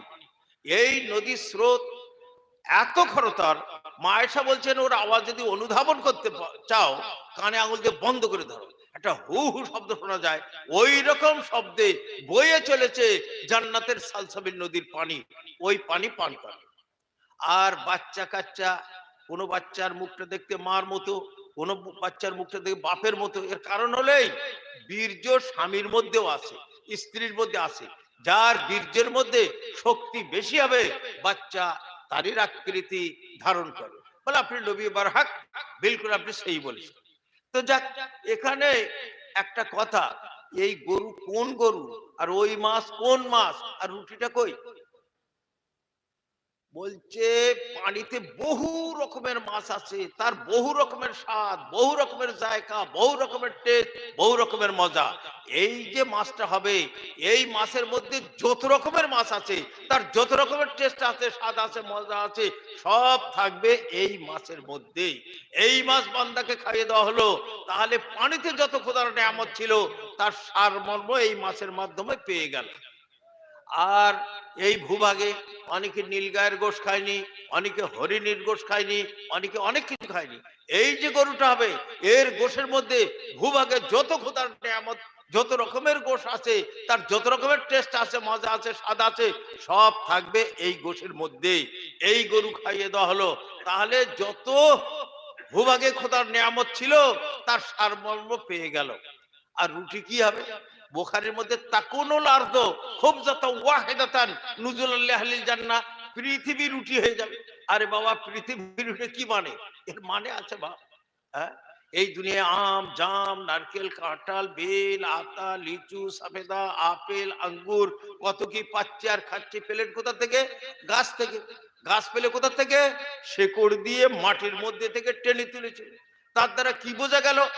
ভূগর্ভে মাটির মধ্যে বহু রকমের স্বাদ, বহু রকমের মজা, বহু রকমের টেস্ট, বহু রকমের জায়গা, বহু রকমের সৌরভ নিহিত আছে।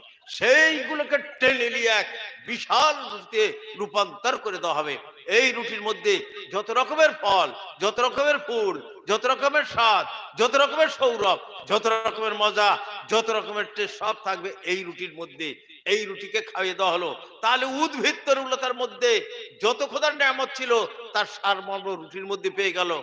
আর যত রকমের গোশ ছিল এই গরুর মধ্যে পেয়ে গেল, যত রকমের মাছ আর তার টেস্ট এই আপনার এই মাছের মধ্যে পেয়ে গেল। এইবারে জান্নাতের খোরাক আরম্ভ হবে।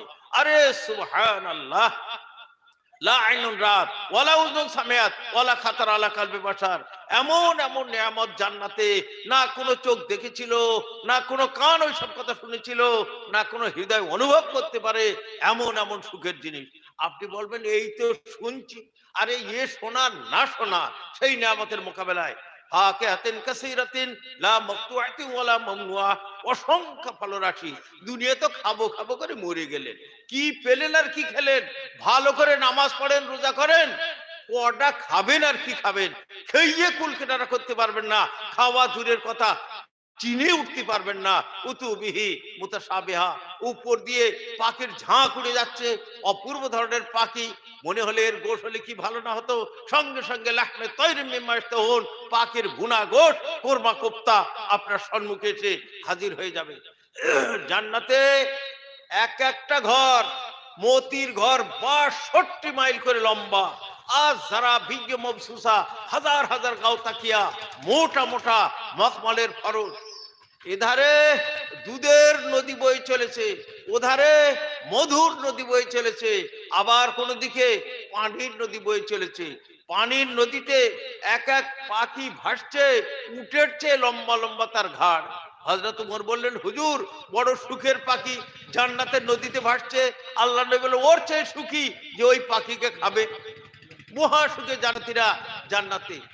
জান্নাতে যাওয়ার সাথে সাথে সকলার উচ্চতা হবে আল্লাহ নবীর হাতের ৬০ হাত লম্বা, চওড়ায় ৭ হাত, চেহারা চাঁদের মতো। বেটা ছেলের বয়স হবে ৩৩ বছর, আর সবে গোঁফ দাড়ি উঠছে, চিরকাল ওই অবস্থায় থাকবে। কারুর গোঁফ দাড়ি নেই, সবে উঠছে।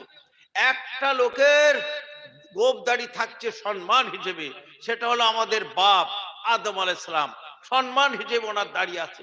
বাকি সকলের সবে গোঁফ দাড়ি উঠছে। বেটা ছেলের বয়স ৩৩, মেয়েদের বয়স তফসিরে ওয়াজিদি আর মাজিদির মধ্যে লিখছে ১৫-১৬ বছরের যুবতী। আর আপনার একজন এলানকারী এলান করবে, ইন্নারা তাসিহু ফালা তাসকামা বাদা, ও জান্নাতবাসী চিরকাল সুস্থতার মধ্যে থাকো, ব্যাধি কোনোদিন আক্রমণ করবে না, চিরকাল জান্নাতের নিয়ামত উপভোগ করতে থাকো, অভাব কোনোদিন আসবে না।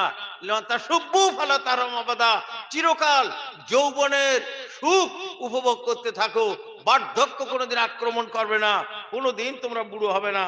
থার্ড ক্লাস জান্নাতি ৭০টা হুর পাবে, দুনিয়ার স্ত্রী তাদের রানী হয়ে থাকবে। বেটা ছেলের দিক দিয়ে এক এক বেটা ছেলেকে ১০০ বীর পুরুষের শক্তি দেওয়া হবে। ওয়ালাকুম ফিহা মা তাশতাহি আনফুসুকুম ওয়ালাকুম ফিহা মা তাদউন, যা মুখে চাবে, যা মনের বাসনা, সব কিছু পেয়ে যাবে। আমাদের ওস্তাদ মাওলানা নসির খান সাহেব এখানেও কয়েকবার এসেছেন এই মাদ্রাসায়। উনি এই জায়গায় বলছিলেন যে বাপ, দুনিয়ায় আশা পূরণ হবে না, কিছু না কিছু অসুবিধা থাকবে, আশা পূরণ হবে জান্নাতে। প্রত্যেক মুসলমান তো ইনশাআল্লাহ জান্নাতে যাবেই যাবে, আর আশা পূরণ হবে জান্নাতে। অতএব স্বামী স্ত্রীর মধ্যে কিছু অসুবিধা একটু বাবা সহ্য করে যায়, এই কটা দিন আশা পূরণ হবে। ভাই ভাইয়ের মধ্যে যদি কোনো একটু অসুবিধে, বাবা এই কটা দিন সহ্য করে যা, পুরো আশা পূরণ হবে জান্নাতে। ওয়ালাকুম ফিহা মা তাশতাহি আনফুসুকুম ওয়ালাকুম ফিহা মা তাদউন, যা মুখে চাবে, যা মনের বাসনা, সব কিছু পেয়ে যাবে। জান্নাতের মধ্যে নিয়ামতের মধ্যে বিমোহিত। আল্লাহ বলে, ও জান্নাতি, তোমাদের সঙ্গে একটা ওয়াদা ছিল, একটা জিনিস দেওয়ার, ওইটা আমি দিতে চাই।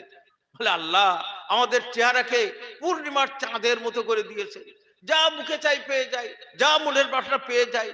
এর উপরে আল্লাহ আমাদের চেহারাকে পূর্ণিমার চাঁদের মতো করে দিয়েছেন, তো আল্লাহ এর উপরে আবার কি এমন নিয়ামত বাকি আছে যেটা আপনি দিতে চাচ্ছেন?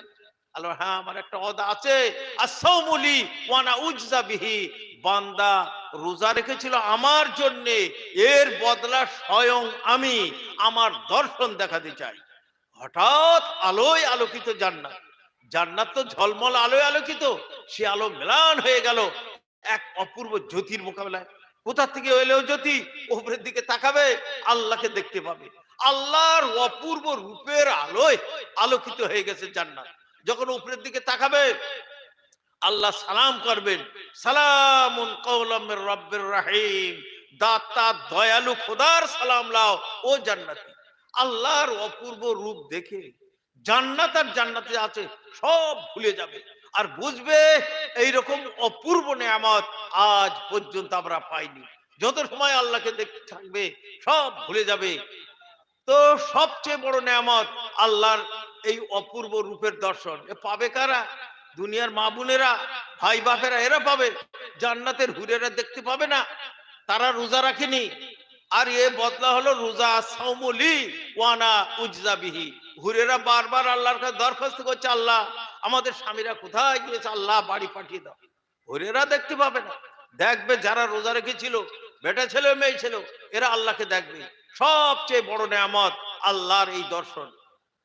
ইদারে জান্নাতীরা জান্নাতে মহাসুখে, ওদারে জাহান্নামীরা ইউলকা আলা আহলিন নারিল জুউ ফায়াদিলু মা বিহিম মিনাল আযাব। জাহান্নামের সমস্ত কষ্ট একদিকে, ক্ষুধার তীব্র যাতনা একদিকে, সহ্য না করতে পেরে খাওয়ার জন্য কাঁদতে থাকবে। এমন খাদ্য দেওয়া হবে লা ইউসমিনু ওয়ালা ইউগনি মিন জু, না ক্ষুধা নিবারণ হবে, না শরীর পরিপুষ্ট হবে, আবার কাঁদতে থাকবে খাওয়ার জন্য। এমন খাদ্য দেওয়া হবে জি গুসাতিন, গলায় আটকে যাবে। তখন তারা মনে করবে পৃথিবীতে আটকে গেলে পানি পান করতাম, পানির জন্য কাঁদতে থাকবে। এমন পানি দেওয়া হবে নাম তার হামিম, মুখের সাথে সামনে আসার মুখকে ঝলসে দেবে। ওই পানি পান করার সাথে সাথে পেটের নাড়ি ভুড়ি পিছনের রাস্তা দিয়ে বার হয়ে যাবে। সহ্য না করতে পারবে বলে ইয়া মালিক লিয়াকজি আলাইনা রাব্বুকা, ওগো জাহান্নামের হেড মালিক, আল্লাহকে বলো আল্লাহ আমাদের মেরে ফেলে দেখ। উত্তর আসবে ইন্নাকুম মাকিসুন, চিরকাল তোমাদের এই আযাব ভোগ করতে হবে। মরে তো এখানে এসছো, এখান থেকে মরে অন্য জায়গায় যাওয়ার জায়গা নেই। এটা কাদের? নাস্তিক বেঈমানদের। জীবজন্তুরও বিচার হবে। দুর্বল কুকুরকে কেমনে ছিল শক্তিশালী কুকুর, শক্তিশালীকে দুর্বল, দুর্বলকে শক্তিশালী করাবে। ওরে কেমড়ে আসামি আদায় করে নেবে। সিংওয়ালা গরু নেড়া গরুকে গুঁতো মেরেছিল, নেড়া গরুকে সিং দেওয়া হবে, সিংওয়ালাকে নেড়া, ওরে গুঁতো মেরে আষাঢ় মেরে আদায় করে নেবে। জীব জন্তুকে বলা লীলাও বদলা, জীব জন্তু বদলা নিয়ে নেবে। আল্লাহ বদলা পেয়ে গেছো, জি হ্যাঁ, তোমরা মাটির সাথে বিলীন হয়ে যাও, মাটি হয়ে যাও। সঙ্গে সঙ্গে শুয়োর, বাঁদর, ইঁদুর, গরু, ছাগল সব মাটির সাথে মিশে যাবে। যখন জীব জন্তু মাটি হয়ে যাবে, নাস্তিক আর বেঈমানেরা কি বলবে? ইয়া লাইতানি কুনতু তুরাবা, হায় রে ভাগ্য, দুনিয়া যদি শুয়োর কুকুর হয়ে জন্মাতাম, আজ মাটি হয়ে যেতাম, আল্লাহর আযাব থেকে রেহাই পেয়ে যেতাম। মানুষ হয়ে কি সর্বনাশ হলো আমাদের, যে আর ছুটি হলো না। ইল্লাল্লাহ পড়েছিল, আর তার অন্তরে 1 টাকা পরিমাণ ঈমান বার করলো জাহান্নাম থেকে, বার করলো। ফের আল্লাহর হুকুম হবে, দেখো কার অন্তরে 8 আনা পরিমাণ ঈমান আছে, বার করলো জাহান্নাম থেকে, তাদেরও বার করলো হবে। ফের আল্লাহর হুকুম হবে, দেখো ফেরেশতা কে লা ইলাহা ইল্লাল্লাহ পড়েছিল, তার অন্তরে 4 আনা পরিমাণ ঈমান, বার করলো, তাদেরও বার করলো হবে। ফের হুকুম হবে 1 গম পরিমাণ ঈমান আছে, বার করলো, তাদেরও জাহান্নাম থেকে বার করো। ফের হুকুম হবে 1 সরষে পরিমাণ ঈমান আছে, বার করলো জাহান্নাম থেকে, তাদেরও বার করো। বার তো করে দেওয়া হয়েছে, দেহ পুড়ে কয়লা। জান্নাতের সামনে আবে হায়াতের এক নদী আছে, ওই নদীতে গোসল দেওয়ার সাথে সাথে পূর্ণিমার চাঁদের মতো চেহারা হয়ে যাবে। সবকে জান্নাতে পাঠিয়ে দেওয়া।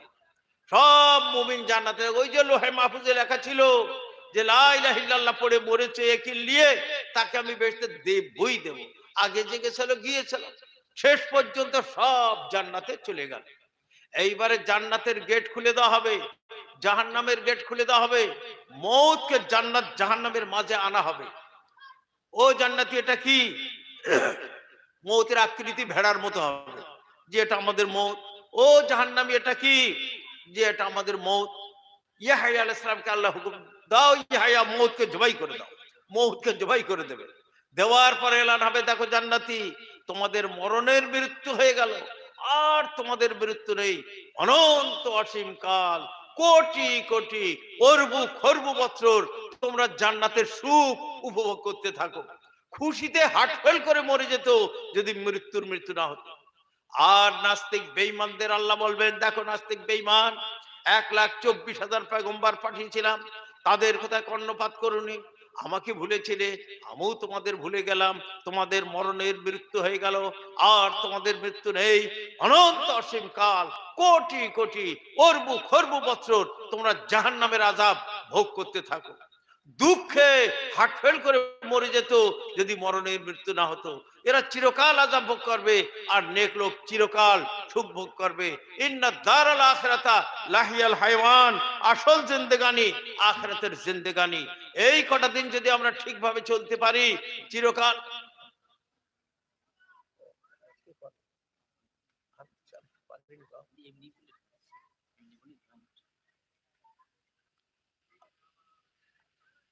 হযরত আলী রাদিয়াল্লাহু আনহু থেকে রিওয়ায়াত, বাদিরু বিস সাদাকাতে ফাইনাল বালা আলা ইয়াতাহাত্তাহা, কখন কোন বিপদ আসবে কেউ বলতে পারে না। তা তোমরা আল্লাহর রাস্তায় দান করো, এই দান দুর্ভেদ্য প্রাচীরের মতো একে হেফাজত করবে, কোন বিপদ আফাত এর ওই দেওয়াল ডিঙে এর উপরে আক্রমণ করতে পারবে না। তো সবচেয়ে বড় দান মসজিদে মাদ্রাসায় সবচেয়ে বড় দান। এই দান যে করবে আল্লাহ তার সমস্ত বিপদ আফাত মুসিবত থেকে হেফাজত করে। আরেক রিওয়ায়াতের মধ্যে আসছে, হযরত আয়েশা রাদিয়াল্লাহু আনহা বলছেন ওনার বাড়িতে একটা ছাগল জবাই করা হয়েছিল, সব গোশত দান করে দেওয়া হলো, একটা রান বাকি ছিল। আল্লাহ নবী বলে কি বাকি আছে আয়েশা? বলে হুজুর সব শেষ, একটা রান বাকি আছে। আল্লাহ নবী বললেন রানটাই শেষ আর সব বাকি আছে। কি করে হুজুর? বলে যেটা দান করেছো এলাহি ব্যাংকে জমা পড়ে গেছে, ওইটা আমরা কিয়ামতের দিন পাবো, আর রানটা খাবো, ওইটা শেষ হয়ে গেল। তো বাবা যে পয়সাটা মসজিদে দিয়েছেন মাদ্রাসা দিয়েছেন ওই পয়সাটা এলাহি ব্যাংকে জমা পড়ে গেছে, ওটা আপনি কিয়ামতের দিন পাবেন। আচ্ছা ব্যাংকে জমা দিলে সুদ পাওয়া যায়, তাই এর কি সুদ পাওয়া যাবে? বলে বহুত বড় সুদ পাওয়া যাবে। কেউ যদি একটা খর্মা পরিমাণ হালাল রুজি দান করে, চুরি ছিনতাইয়ের পয়সা হবে না, রিক্সা টানা পয়সা, ব্যবসার পয়সা, ক্ষেতের ধান বেচা পয়সা, চাকরির হালাল পয়সা যদি খর্মা পরিমাণ দান করে, সে আল্লাহর বাড়তে থাকে, বাড়তে বাড়তে ওহুদ পাহাড়ের সমান হয়ে যাবে, আর কিয়ামতের দিন সে পেয়ে যাবে। আরেক রিওয়ায়াতের মধ্যে আসছে মা নাকাসাত সাদাকাতু মিন মালিন, আল্লাহর রাস্তায় দান করলে তার মাল কমবে না। আপনার হিসাব ছিল এবছর আমার 10,000 টাকা লাগবে বছর পুরো হতে, 1,000 টাকা আপনি আল্লাহর রাস্তায় দান করে দিলেন, ওই 9,000 টাকায় 10,000 টাকার কাজ হয়ে যাবে। সাথে সাথে নার্সিং হোম বা কোন এক বিপদে খরচা হতো, তার থেকে আল্লাহ বাঁচিয়ে দিলেন। আরেক রিওয়ায়াতের মধ্যে আসছে মাল মাইয়িত ফিল কবরে ইল্লা কাল গরিকিল মুতাগাওয়িসি ইয়ানতাজিরু দাওয়াতান তালহাকু মিন আবিনা ওয়া উম্মিনা ওয়া সাদিকিন ফাইজা লাহিকাহু কানা আহাব্বা ইলাই মিনাদ দুনিয়া ওয়া মা ফিহা। কবরবাসী কবরের অন্ধকারে হাবুডুবু খাচ্ছে, তাকিয়ে আছে দুনিয়ায় মা আছে, ভাই আছে, ছেলে আছে, আমার জন্য কিছু ইসালে সওয়াব করবে, এই দিকে তাকিয়ে আছে। কেউ যখন কিছু সওয়াব পাঠিয়ে দেয় ওনারা পেয়ে যান, এত সন্তুষ্ট হয়ে যান, পুরো দুনিয়ার রাজা যদি কেউ হয়ে যায় সে যেরকম সন্তুষ্ট ওই রকম ওনারা সন্তুষ্ট হয়ে যান। তো ভাই আমাদের মা বাপ আমাদের জন্য কি না করেছে, কিন্তু তারা দুনিয়া ছেড়ে চলে গেছে, জনমের মতো এক মুঠো ভাতের জন্য তারা আসবে না, কিন্তু তাদের জন্য যদি কিছু আমরা মসজিদে দেই, যেখানে দেই, একটু নিয়ত যদি করে নেই, আল্লাহ অর্ধেক সওয়াব আমাদের দাদা পাক, দাদি পাক, মা পাক, বাপ পাক পেয়ে যাবে। এবং তারা দোয়া করতে থাকে। আর যদি মা বাবার কিচ্ছু না করে বদদোয়াও করে, আমার জমি চাষ করে, আমার ঘরে বাস করে, আমার জন্য কিচ্ছু করে বলে বদদোয়াও করে। আরেক রিওয়ায়াতের মধ্যে আসছে আপনার যে তিনখানা লোক ছিল, একটা লোকের গায়ে পাকর হয়েছে, কুষ্ঠ রোগ হয়েছে, আরেকজনের মাথায় একজিমা, আরেকজন অন্ধ। আল্লাহ ফেরেশতাকে পাঠালেন পরীক্ষা করার জন্য। এসে যার গায়ে পাকর হয়ে গেছে সাদা সাদা, তুমি কি চাও? বলে লোক আমার ঘৃণা করে, এই রোগটা যাতে ভালো হয় আমি এটা চাই। তো ফেরেশতা হাত বুলিয়ে দিলে, ব্যারাম দূর হয়ে গেল। বলে তুমি কোন মাল ভালোবাসো? বলে আমি উট ভালোবাসি। তো গাভীন উট ওকে দিয়ে গেল। এইবারে গেল যার মাথায় একজিমা, তুমি কি চাও? যে বাপ আমার এই ব্যারামটা দূর হোক, এইটা আমি চাই। তো ফেরেশতা হাত বুলিয়ে দিলে একজিমা দূর হয়ে গেল। বলে তুমি কোন মাল ভালোবাসো? তাহলে আমি গরু ভালোবাসি, গাভীন গরু ওরে দিয়ে গেল। অন্ধর কাছে গেল, তুমি কি চাও? বাবা আমি দুনিয়া দেখতে পাই না, দুনিয়া যদি দেখতে পাই সেটাই ভালো। তো ফেরেশতা চোখে হাত বুলিয়ে দিল, চোখ ভালো হয়ে গেল। তুই কোন মাল ভালোবাসো? বলে ছাগল ভালোবাসি। গাভীন ছাগল দিয়ে গেল। কিছুদিন যেতে না যেতে একটা মাঠ ভরে গেল উঠে, একটা মাঠ ভরে গেল গরুতে, একটা মাঠ ভরে গেল ছাগলে। সেই ফেরেশতা ফেরে এসে ফকিরের রূপ ধরে বলে, বাপ আমার বাড়ি বহুদূর, আমি যাব, তা তুই একটা আমাকে উট দে। বলে উট হবে না। বলে এত উট একটা দিলে কি হয়? বলে ওর চেয়ে দরকার আমার বেশি। বলে ও ভাই, মনে হচ্ছে তুই গরিব ছিলে, আল্লাহ দিয়েছে তুই এরকম কথা বলছি? এই আমি নবাবের বাচ্চা, নবাব, চল এখান থেকে। গরুওয়ালাকে ভাই একটা গরু দে, আমি বিক্রি করে বাড়ি যাবো, আমার বাড়ি বহুদূর। বলে গরু হবে না। তাহলে এত গরু একটা দিলে কি হয়? তাহলে আমার আরো দরকার আছে। তাহলে ভাই মনে হচ্ছে তুই একদিন গরিব ছিলি, আল্লাহ দিয়েছে এরকম। বলে আমি নবাবের বাচ্চা, নবাব, চল এখান থেকে। অন্ধর কাছে গেল, ভাই একটা ছাগল দে, বিক্রি করে আমি দেশে যাব। বল লে বাবা, কটা নিবি নে। বলে আমি নেবো না। তুই পাশ করে গেলি, তোর দুই সাথীর দেখবি কি সর্বনাশ হবে। মড়ক যদি আসে কদিন লাগে সাফ হতে। গুজরাটে একটা লোক ছিল, বহুত কারখানার মালিক, দোকানের মালিক, মকানের মালিক। আজ এই দোকান গেল, কাল ও দোকান গেল, ও কারখানা গেল, যেতে যেতে সব শেষ। ওর বউ ছিল ধনী লোকের মেয়ে। বলে আমি তো চালাতে পারছি না বাবা, তুমি তালাক লেলাও। তারও তালাক দিয়ে এইবারে একজনাদের বাড়ি বিরিয়ানি তৈরি হয়েছে, এক এক প্লেট 100 টাকা। একজন গেটে এসছে, বাবা আমাকে কিছু খাওয়ার জন্য দাও। তো ওর স্বামী বললো স্ত্রীকে, যা ওকে এক প্লেট বিরিয়ানি দিয়ে আয়। বলে এত দামি বিরিয়ানি দেবে? হচ্ছে 100 টাকা দিলে তো কদিন খেতে। বল টাকা দিবি দে, বিরিয়ানিটাও দে। এইবারে নিয়ে ফকিরকে বিরিয়ানি দিয়েছে, ফকির নিয়ে গেছে। এইবারে বেহুশ হয়ে পড়ে গেছে মেয়েটা। কেন? ওর পূর্বের স্বামী, ও ঘন্টার মধ্যে থেকে ওর স্বামীকে দেখে চিনে গেছে। বড় কারখানার মালিক, দোকানের মালিক আসছে, ভিক করে বেড়াচ্ছে। এই দেখে ওর মনে এমন এক আঘাত লেগেছে, বেহুশ হয়ে পড়ে গেছে। লোক সব ছুটে এসছে। এই ফকির কোনো অসৎ ব্যবহার করেছে? বলে না। তা তুই বেহুশ হয়ে পড়ে গেলে? বলে ওইটা আমার পূর্বের স্বামী, বহুত বড় ধনী ছিল, দোকান মোকান কারখানার মালিক ছিল। আজ তার এই দুরবস্থা দেখে আমার সেই পূর্বের কথা মনে পড়ে, আমি বেহুশ হয়ে পড়ে গেছি। তো এর স্বামী জিজ্ঞেস করছে, ও কি করেছিল? ওর সব গেল। বলে একটা ফকির এসেছিল, ঘাট ধরে চড় মেরে তেড়ে দিয়েছিল, তারপর থেকে এই হলো। বল সে ফকির আমি ছিলাম, আমাকে মেরেছিল, আমাকে মেরে তেড়ে দিয়েছিল। দেখ ওর সম্পত্তি সব গেছে, ওর স্ত্রী পর্যন্ত তোকে আমার হাতে দিয়ে দিয়েছে আল্লাহ। তো বাবা, ওস্তাদকে, মাকে, বাপকে এদের শিক্ষা দিতে যেও না। শিক্ষা দেবো মা বাপকে, বদদোয়া করে তো সর্বনাশ হয়ে যাবে। এইরকম ফকিরকে একে শিক্ষা দিতে যেও না। তো কি হয়ে গেল? এত বড় ধনী নিঃস্ব হয়ে গেল। আর একের মধ্যে আসছে, একটা মেঘ উড়ে যাচ্ছে, আওয়াজ এলো অমুকের বাগানে তুমি পানি বর্ষণ করে দাও। যেতে যেতে দেখে একজন বাগানে পানি নালা দিয়ে এদিক ওদিক নিয়ে যাচ্ছে। বলে ভাই তোর নাম কি? বলে এই নাম। বলে ভাই এই নাম আমি মেঘের মধ্যে শুনেছিলাম, যে মেঘ তোমার এখানে পানি বর্ষণ করে দিয়ে গেছে, তা ভাই তোমার কি নাম? এই নাম। বলে তুমি কি এমন ভালো কাজ করো যে আল্লাহ মেঘ পাঠিয়ে দিচ্ছে? বলে আমি 3 ভাগের 1 ভাগ নিজে খাই, আর 3 ভাগের 1 ভাগ রাখি আগামী বছর চাষ করার জন্য, আর 3 ভাগের 1 ভাগ আল্লাহর রাস্তায় আমি দান করি। তার জন্য আল্লাহ মেঘ পাঠিয়ে দিয়েছে ওর ফসলের জন্য। তো ভাই আমরা যদি আল্লাহর রাস্তায় দান করি, আল্লাহ আমাদেরও এরকম হেল্প করবে। আল্লাহর নবী একবার কোদাল বা নাঙল দেখে বলেছিল, যার বাড়িতে এই ঢুকবে আল্লাহ তার হেয় লাঞ্ছিত বেইজ্জত করবে। আর একবার আল্লাহর নবী বলেছিলেন, যে চাষ করবে এক একটা গমের বদলে, এক একটা ধানের বদলে, এক একটার বদলে এক একটা সাদকার সওয়াব পাবে। এখানে তো এত তারিফ, আর ওখানে বলছে আল্লাহ হেয় লাঞ্ছিত বেইজ্জত করবে। দুটোই ঠিক আছে।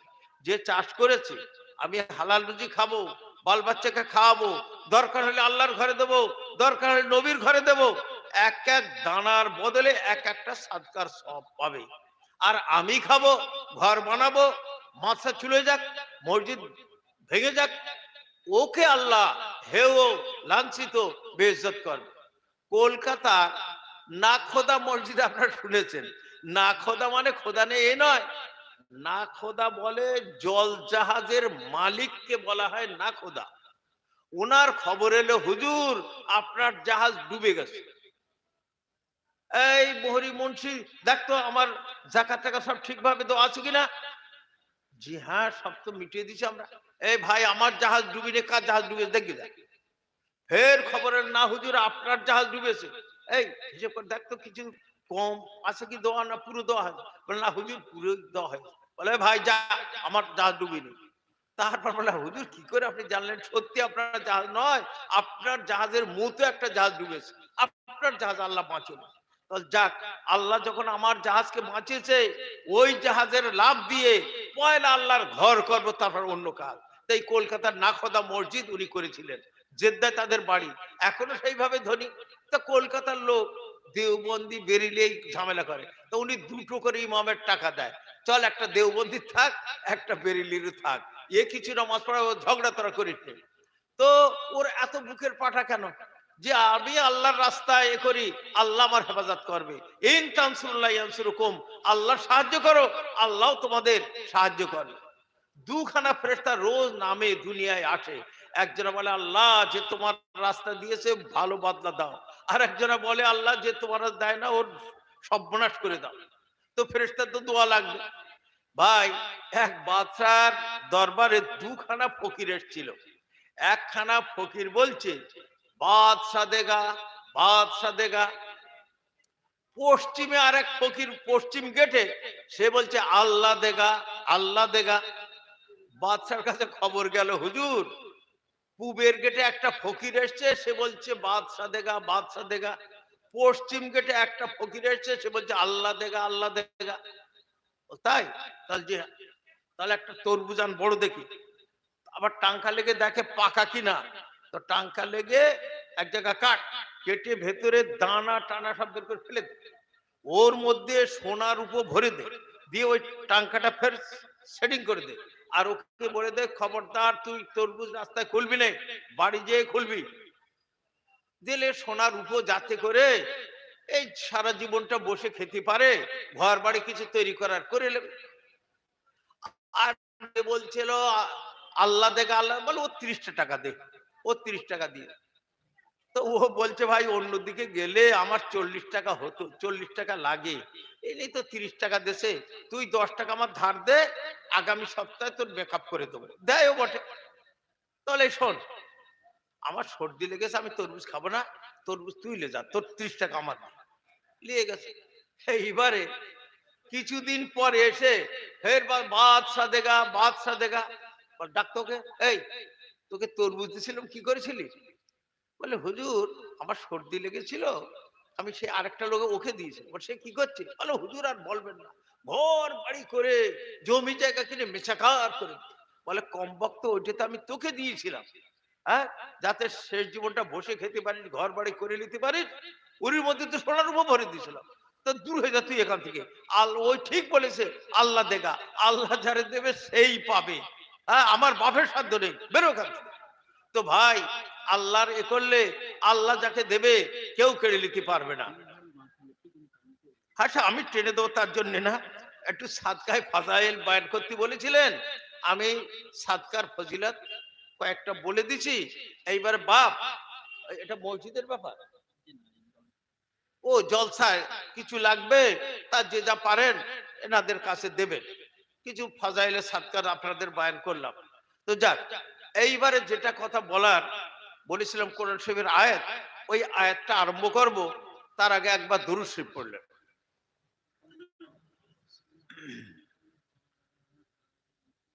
আউযু বিল্লাহি মিনাশ শাইতানির রাজিম, বিসমিল্লাহির রহমানির রহিম। ইয়া আইয়ুহান নাস উবুদু রাব্বাকুমুল্লাযী খালাকাকুম ওয়াল্লাযীনা মিন ক্বাবলিকুম লাআল্লাকুম তাত্তাকুন। হে জগতের মানুষ, তোমরা সেই ওয়াহিদ লা শারীকা আল্লাহর ইবাদত করো, যে আল্লাহ তোমাদিগকে এবং তোমাদের পূর্বপুরুষগণকে সৃষ্টি করেছেন। আল্লাহ যে সৃষ্টি করেছেন হাজারো দলিল তার উপরে, ওই দলিলের মধ্যে থেকে একটি দলিল, তার নাম তাশাক্ষুস। তাশাক্ষুস আরবি শব্দ, এর মানে হলো দুনিয়ায় যত মানুষ কারুর মুখ কারুর মতো নয়, সকলের মুখের গঠন আলাদা, কেউ কারুর মতো নয়। পূব থেকে পশ্চিম পর্যন্ত, উত্তর থেকে দক্ষিণ পর্যন্ত এই পৃথিবীতে বর্তমানে কত হাজার কোটি মানুষ, কেউ কারোর মতো নয়। অতীতকালে কেউ কারোর মতো হয়নি, ভবিষ্যতে কেউ কারোর মতো হবে না। এটাই দলিল যে হঠাৎ ক্রমে মানুষ তৈরি হয়ে যায়নি।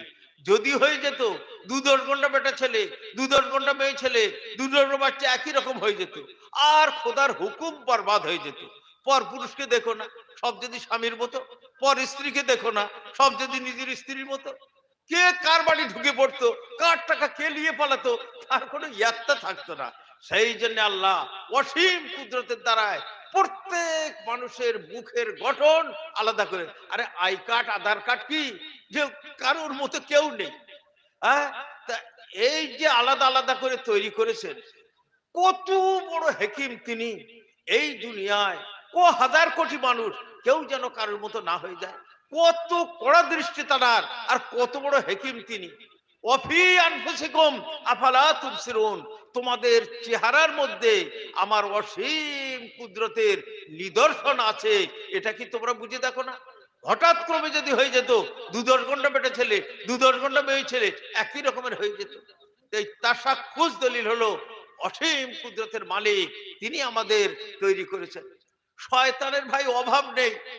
কিছু শয়তান প্রশ্ন করে, আল্লাহ তো সবকে তৈরি করলেন, আল্লাহকে কে তৈরি করেছে? তারও জবাব আছে। ভাই মৌলিক শক্তির জন্য দ্বিতীয় আর শক্তি লাগে না। যেমন আগুন সবকে গরম করে, আগুনকে গরম করার জন্য আর একটা আগুনের প্রয়োজন নেই, যেহেতু গরম করা আগুনের মৌলিক শক্তি। পানি সবকে ভিজোয়, পানিকে ভিজোবার জন্য আর একটা পানির দরকার নেই, যেহেতু ভিজনে পানির মৌলিক শক্তি।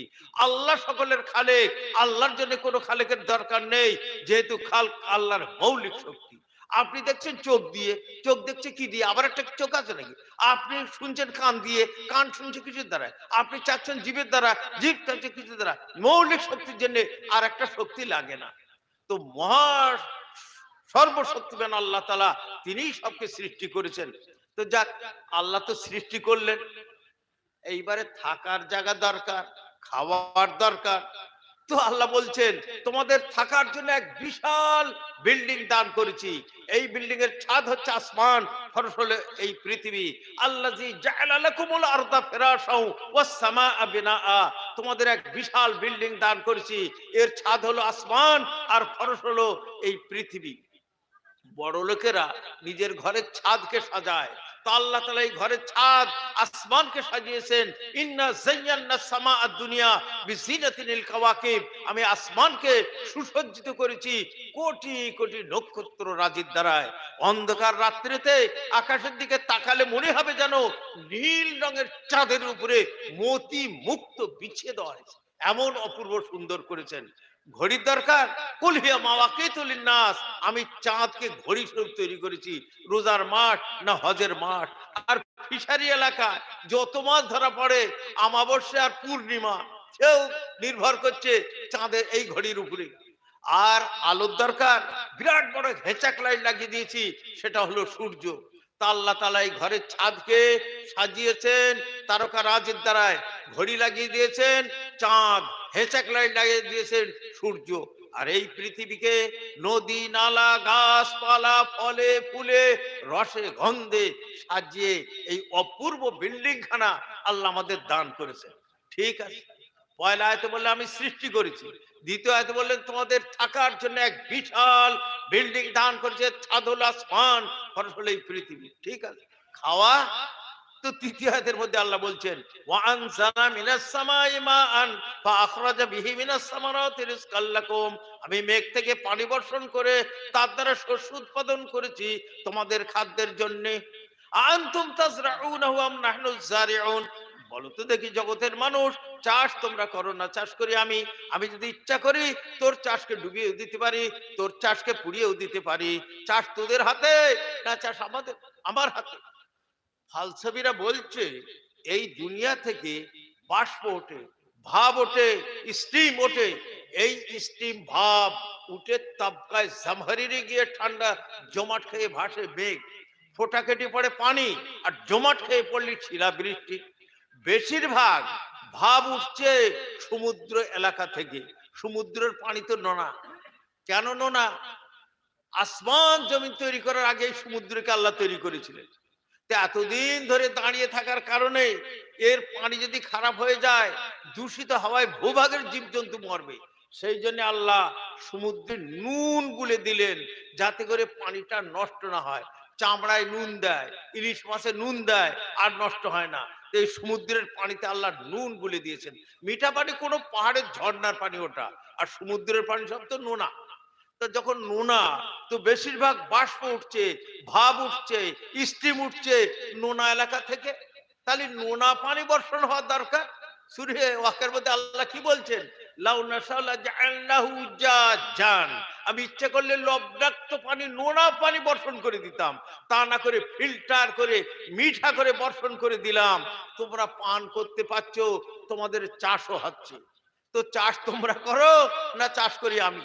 আল্লাহ পাক বলছেন ওয়ানজালা মিনাস সামাই মাআন ফাখরাজা বিহি মিনাস সামারাতি রিজকাল লাকুম, আমি মেঘ থেকে পানি বর্ষণ করে তার দ্বারা তোমাদের শস্য উৎপাদন করেছি। খড়ি বেড়ে আমাদের দুটো বুড়ো দলিজি বসে বলছে, আগে লোক ছিল কম, জমি ছিল বেশি, খাচ্ছিল ভালো।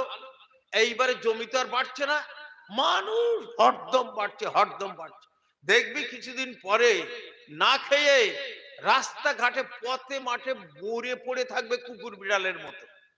তারপরে 20 বছর পরে আমি গেছি, বলি ওনারা কই? ও সব মরে গেছে। যখন গেছিলাম কাদা রাস্তায়, এখন দেখছি পাকা। ঘরগুলো ছিল খড়ের, এখন দেখছি পাকা। আর তখন এত অভাব ছিল, লোকের বাড়িতে ভাতের ফ্যান চেয়ে খেয়েছে। এখন কারুর অভাব নেই। তাহলে অভাবগুলো গেল কোথায়?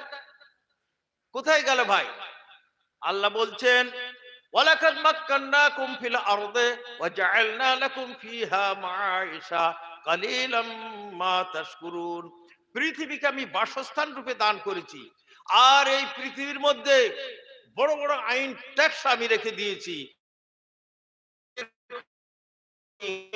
কয়লার খনি, গ্যাসের খনি, বড় বড় আল্লাহ রেখেছিলেন। তার মুখ আল্লাহ খুলে দিলেন। এই পেট্রোলের দ্বারায়, ডিজেলের দ্বারায়, কেরোসিনের দ্বারায়, গ্যাসের দ্বারায় লাখো কারখানা চলছে, লাখো লোকের রুজির আল্লাহ ব্যবস্থা করে দিচ্ছেন। ওমা মিন দাব্বাতিন ফিল আরদে ইল্লা আলাল্লাহি রিজকুহা, রুজির জিম্মাদার আল্লাহ। আকাশ থেকে বস্তা বেঁধে চাল ফেলে দেবে, এইভাবে আল্লাহ ব্যবস্থা করেছেন। আর লোকও বেড়ে গেল, অভাবও দূর হয়ে গেল। আগের চেয়ে এখনকার লোক অনেক ভালো আছে। তো অভাবটা দূর হলো কি করে? খেতে যা হচ্ছে হচ্ছে। আর ভূগর্ভে যে বড় বড় আইন ট্যাক্স ছিল, পেট্রোল, ডিজেল, কয়লা, গ্যাস, এর মুখ আল্লাহ খুলে দিয়েছে। তার দ্বারা লাখো কারখানা চলছে, লাখো লোকের রুজির ব্যবস্থা আল্লাহ করে দিয়েছে। তা আল্লাহ বলছেন এত নিয়ামত আমি ঢেলে দিয়েছি বান্দা, তুমি যতই শুকরিয়া আদায় করো আমার নিয়ামতের মোকাবেলায় একেবারে তুচ্ছ। তো যাই হোক, আল্লাহ বলছেন দেখো বান্দা, আমি তোমাদের সৃষ্টি করেছি থাকার জন্য এক বিশাল বিল্ডিং দান করি, তার ছাদ হলো আসমান, ফরস হলো এই পৃথিবী। খাওয়ার জন্য মেঘ থেকে পানি বর্ষণ করে শস্য উৎপাদন করি তোমাদের খাওয়ার জন্য। আবার ভূগর্ভে বড় বড় আইন ট্যাক্স রেখেছে, তারও মুখ খুলে দিলাম।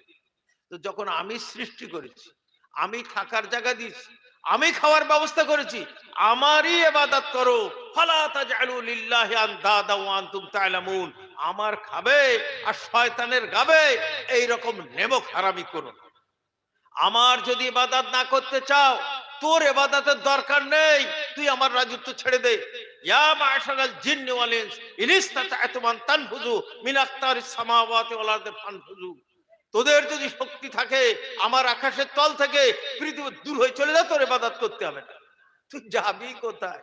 লা তানফুযু ইল্লা বিসুলতান, যেখানে জানা আল্লাহর রাজত্ব।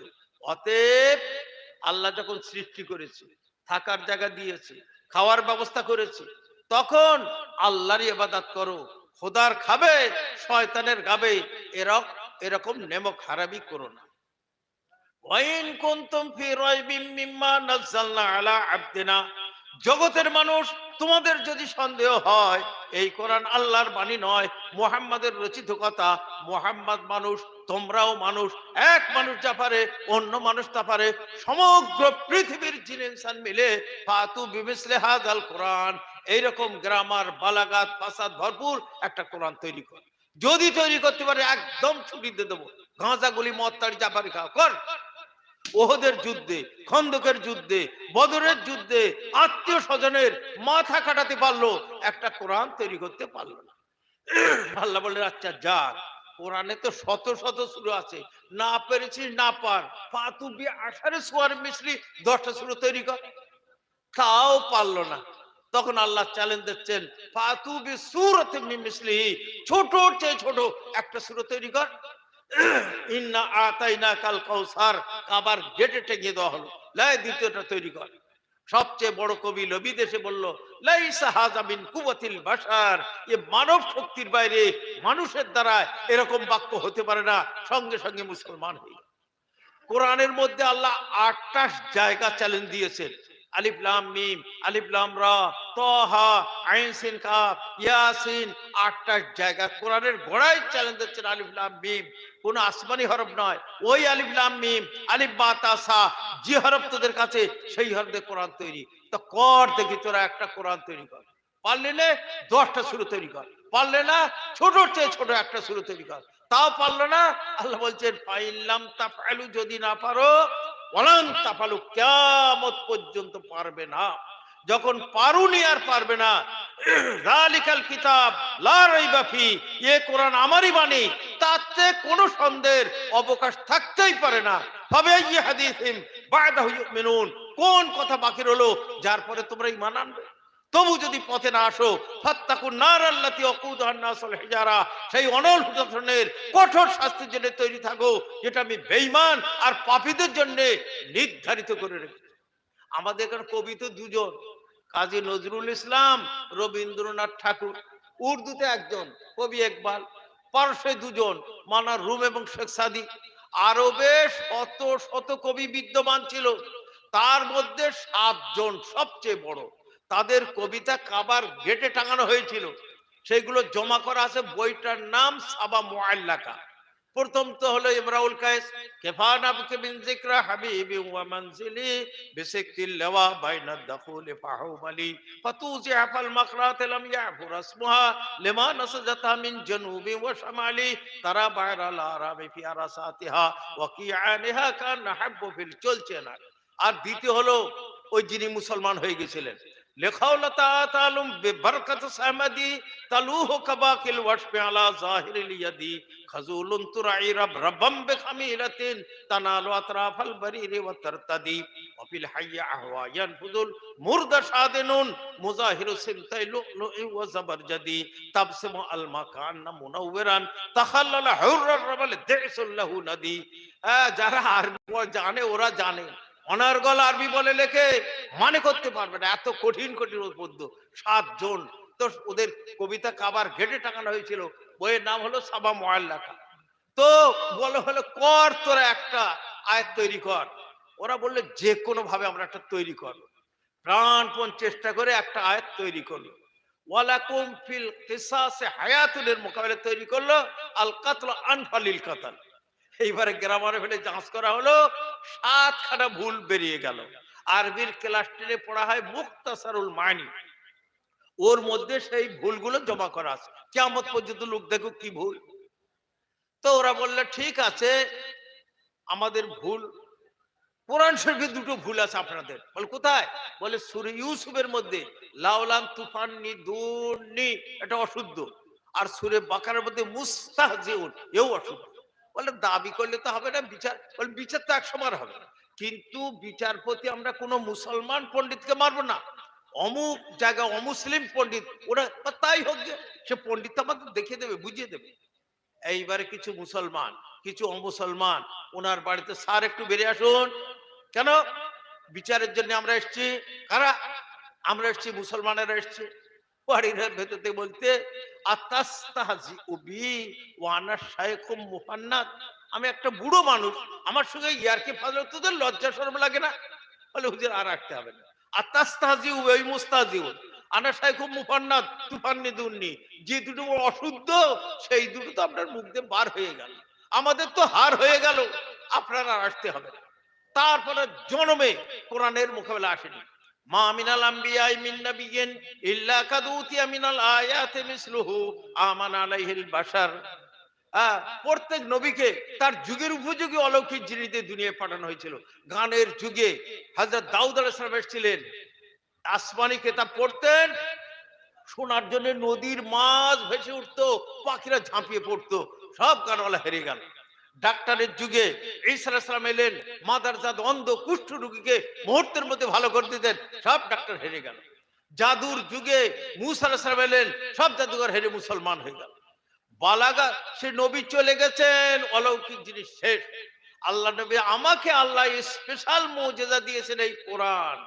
আমি দুনিয়া থেকে চলে যাব, কিয়ামত পর্যন্ত কেউ একটি আয়াত তৈরি করতে পারেনি, কিয়ামত পর্যন্ত পারবে না। এই অলৌকিক জিনিস কিয়ামত পর্যন্ত থাকবে, অতএব আমার মাননেওয়ালা সবচেয়ে বেশি হবে। তখন ওরা বললে, আচ্ছা মুহাম্মদ, আমরা তো পারলাম না, তো তোমার আল্লাহর জ্ঞান গুণ বিদ্যে বুদ্ধি কতটা একটু বলো, তাহলে আমরা আন্দাজ করে দেখি মোকাবেলা করা যায় কিনা। তো আল্লাহর নবী আল্লাহকে বললেন, আল্লাহ আপনার বান্দারা জানতে চায় আপনার জ্ঞান গুণ বিদ্যা বুদ্ধিটা কতটা। আল্লাহ এক আয়াতের মধ্যে বলে দিলেন, কুল লাউ কানাল বাহরু মিদাদান লিকালিমাতি রাব্বি লানাফিদাল বাহরু কাবলা আন তানফাদা কালিমাতু রাব্বি ওয়ালাউ জিনা বিমিসলিহি মাদাদা। এই আয়াতের মধ্যে আল্লাহ কথা বলে দিয়েছে। এই আয়াতের মানে করার আগে আমাদের ছোট জ্ঞানে একটা ছোট উদাহরণ দিচ্ছি, বোঝার সুবিধা হয়ে যায়। এত বড় দোয়াতে এক দোয়া যদি কালি হয়, কলম ডুবি ডুবিলে কথায় এই জলসার সমস্ত লোক এক বছর লিখে শেষ করতে পারবে না। এক লোটা পানি যদি কালি হয়, কলম ডুবি ডুবে লেখায় কতটা লেখা হবে, এই থানার লোক শেষ করতে পারবে না। এক কলসি পানি যদি কালি হয়, কলম ডুবে কতটা লেখা হবে, পুরো 24 পরগনার লোক শেষ করতে পারবে না। আর এখানে সবচেয়ে বড় পুকুর, ওর পানি সব যদি কালি হয় আর লেখা হয় কতটা লেখা হবে, পুরো ভারতবর্ষের লোক লিখে শেষ করতে পারবে না।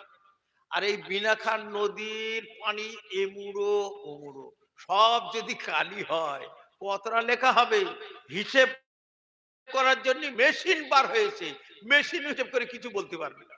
আর আপনারা জানেন আল্লাহ কি বলছেন, কুল্লাউ কানাল বাহরু মিদাদান লিকালিমাতি রাব্বি, হে আমার নবী জগৎবাসীকে সমস্ত সাগরের পানিকে যদি হয়, তার দ্বারা যদি আমার গুণগানের লেখা হয়, সমস্ত সাগর শেষ হয়ে যাবে, আমার গুণগানের বয়ানের কিছুই শেষ হবে না। ওয়ালাউ জিনা বিমিসলি মাদাদা, আবার এতটা পানি আবার দিয়ে দেব, তাও শেষ হয়ে যাবে, আমার গুণগানের বয়ানের কিছু শেষ হবে না। যে আল্লাহ এরকম, তার বাক্যের মোকাবেলা করবে কার বাপের সাথে। একবার কোরআনের গোড়ায় আল্লাহ চ্যালেঞ্জ দিয়ে দিয়েছে, আলিফ লাম মিসলে হাযাল কোরআন, একটা কোরআন তৈরি কর, পাল্লাচ্ছে 10টা শুরু কর, পারলো না। সূরাতে ছোট চেয়ে ছোট একটা, পারলো না। পারুনি তো পারুনি, ওয়ালান তাফালু, কিয়ামত পর্যন্ত পারবে না। যখন পারুনি আর পারবে না, জালিকাল কিতাব লা রাইবা ফি, এই জালিকাল কিতাব দাওয়া, আর আলিফ লাম মিম দলিল, কাজায়া কিয়াসাতুহা মাহা, ওইখানে দাওয়া, ওইখানে কর দেখি তো। তো ভাই মূসা আলাইহিস সালাম আল্লাহকে বলেছিলেন, আল্লাহ আপনাকে একবার আমি দেখতে চাই। বলে দুনিয়া তোমার দেখার সাধ্য নেই, আখিরাতে জান্নাতের ব্যবস্থা হবে দেখ।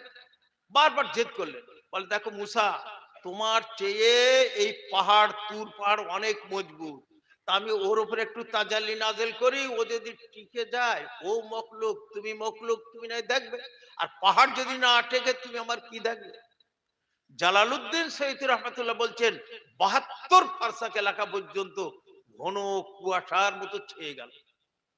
তারপরে মূসা দেখতে পেলেন এত বড় বড় ষাঁড়, দামড়া, দামড়া না ষাঁড় গরু জীবনে দেখেনি। তুর পাড়কে চতুর্দিক দিয়ে ঘিরে ফেললো, যদি এরা পিছে হটে তো রুখে নেবে, পাহাড় রুখে নেবে দুনিয়ার গরু। আরে বড় বড় ফেরেশতা ষাঁড়ের আকৃতির, আর এত জোরে সুবহান কুদ্দুসুন পড়ছিল, বজ্রঘাত পড়লে যেরকম শব্দ ওই রকম শব্দে সুবহান কুদ্দুসুন পড়ছিল, তুর পাহাড়কে ঘিরে ফেলল।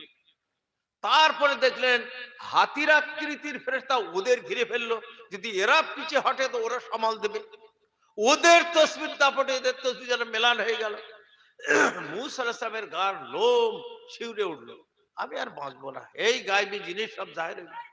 ফেরেশতাদের হেড বললে, ইমরানের বেটা মূসা, বুঝবে ঠেলা, কেন বললে দুনিয়াতে আল্লাহকে দেখবে।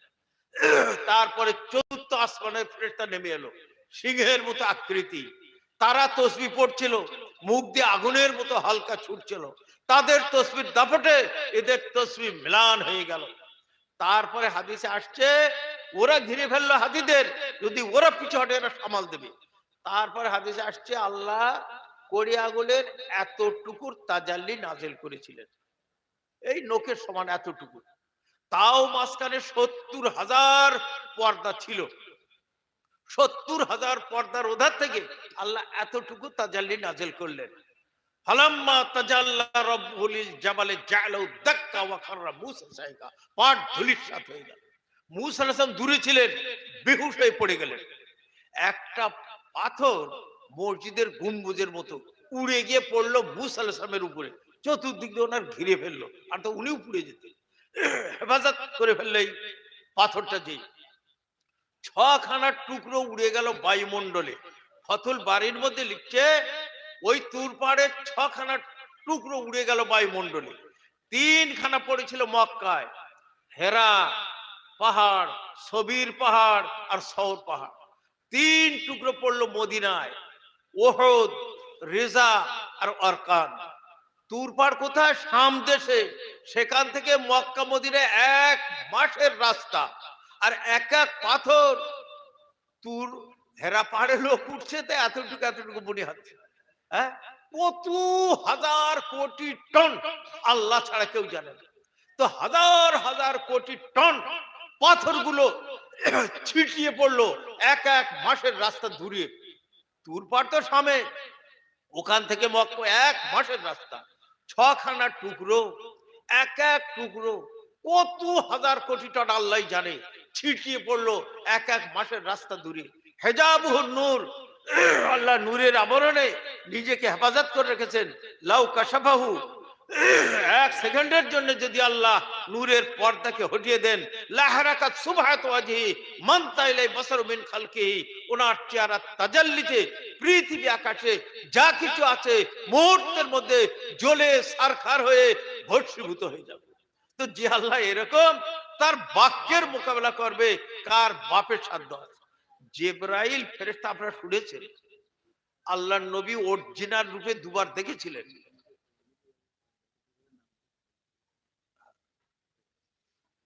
আপনারা বলেন, দানের তো বাবা বললাম, আমি তো চাঁদা তুলতে পারিনি, দানের কথা বললাম। হ্যাঁ, কেউ যদি বাপ কিছু দেবেন, দাঁড়া একটু শেষ করলে এটা। তো আপনার জিবরাইল আলাইহিস সালামের অরিজিনাল রূপে দুবার দেখেছিল। একবার হেরা পাহাড়ে, মনে হচ্ছে আকাশে মাথা ঠেকে গেছে, যত দূর আকাশে গোড়া মনে হয় ওনার দেহ ঘিরে লেছে। আরেকবার দেখেছিলেন সিদরাতুল মুনতাহার ওখানে। আর জু মেররাতিন, এত বড় শক্তিশালী ফেরেশতা, লূত আলাইহিস সালামের কওম পাপ করেছিল, পুরো দেশটাকে তুলে নিয়ে গেল আকাশের দিকে, এত উপরে নিয়ে গেল, মোরগ ডাকছিল ভোরের বেলা, আকাশে শোনা যাচ্ছিল, উল্টো করে আছাড় মেরে ফেলে দিলে পুরো দেশটাকে। এত বড় শক্তিশালী ফেরেশতা জিবরাইল। এই ফেরেশতা আমাদের নবীকে সাথে নিয়ে যাচ্ছে, প্রথম, দ্বিতীয়, তৃতীয়, চতুর্থ, পঞ্চম, সপ্তম আকাশ পার হয়ে বলে, ভাই মোহাম্মদ আগে আপনি যান। কি হলো রে ভাই? আগে আমার যাওয়ার সাধ্য নেই। কেন ভাই? আগার এক সেরে মুয়ে বর্তার পারাম ফরোগে তাজাল্লি বসজাত পারাম, ভাই যদি এক চুল পরিমাণ এগিয়ে যায় খোদার নূরের তাজাল্লিতে আমি জ্বলে সারখার হয়ে ভস্মীভূত হয়ে যাব, আগে যাওয়ার আমার সাধ্য নেই। হ্যাঁ, যে আল্লাহ এরকম, তার বাক্যের মোকাবেলা করবে কার বাপের সাধ্য? কোরআনের গোড়ায় আল্লাহ চালে লাই তৈরি কর, এই তো আলিফ লাম মিম আসমানি হরফ নয়। ফাইন লাম তাফালু, যদি না পারো ওয়ালান তাফালু, কিয়ামত পর্যন্ত পারবে না। যখন পারুনি আর পারবে না, জালিকাল কিতাব লা রাইবা ফি, এ কোরআন আমারই বাণী, তাতে কোনো সন্দেহের অবকাশ থাকতেই পারে না। তবে এই হাদিসে বায়দাহু ইউমিনুন, কোন কথা বাকি রইলো যার পরে তোমরা ঈমান আনবে? এই বাবা একটু বলো তো, কেউ কিছু দেবে তো একটু করে? হ্যাঁ ভাই, বই আছে ওই তালাক সম্বন্ধে, 10 টাকা করে দাম। যত তালাক দেখ, ইনশাল্লাহ বলে তালাক দেখ, কোনো তালাক হবে না। বা তালাক দিয়ে সঙ্গে সঙ্গে ইনশাল্লাহ বলুক, কোনো তালাক হবে না। আর তালাকে রেজিকারে বলে, বায়ানকারে বলে, এক তালাকে কি, দু তালাকে কি, সব বায়ান আছে। ওই বইগুলোর দাম 10 টাকা। আর ইমামের পিছনে ফাতিহা পড়া, ও একটা বেরিয়েছে, ওর দাম 20 টাকা। এই এর কাছে আছে। এই বাবু কিছু ওই চাঁদার জন্য বলতে বলছি, দেখো একটু বলতে পারিস? চাঁদা কেউ যদি দেয়, হ্যাঁ, দাও।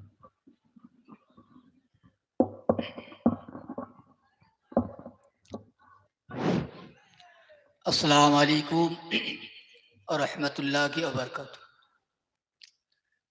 ভাইজান, এই জলসার মাহফিলের জন্য আগামী বছর প্যান্ডেল খরচা, লাইটিং খরচা, বক্তা আসা তাদের খরচা, তাবারকের ব্যবস্থা আছে, সেগুলো একটা খরচা। বাইরের পয়সা তো নয়, সবই এই গ্রামের পয়সা থেকেই হয়েছে। আর হুজুর কেবলা বললেন যে দান সমস্ত জিনিসকে হেফাজত করে, সে মাদ্রাসা হোক আর মসজিদ হোক, আর মিলাদুন্নবী জলসা হোক, ইসালে সওয়াব হোক, যে কোনো বিষয়ের ওপরে হোক। তা আসুন আমরা একে একে দান করি। যার যা পকেটে আছে বিসমিল্লাহ বলে হাত দিয়ে হুজুরের হাতে আমরা দান করি। দান খুব গুরুত্বপূর্ণ জিনিস। আল্লাহ যাকে পছন্দ করে, যার টাকাকে কবুল করে, তাকে দিয়েই দান করান। কেউ আছে এমন যে উঠে বলবেন আমি 5,000 টাকা দেব এই জলসার জন্য? কেউ আছে? তার জন্য দোয়া করবেন, মুফতি সাহেব হুজুর বসে আছে। কেউ আছে ভাই? একজন ওঠে দেখি, হযরত আবু বকরের মহব্বতে, হযরতে আবু বকর রাদিয়াল্লাহু তাআলা আনহুর মহব্বতে কেউ আছে কি দান করেছিলেন? সমস্ত কিছু উজাড় করে দিয়েছিলেন আল্লাহ আল্লাহর নবীর মহব্বতে। কেউ আছে 5,000 টাকা দেবে?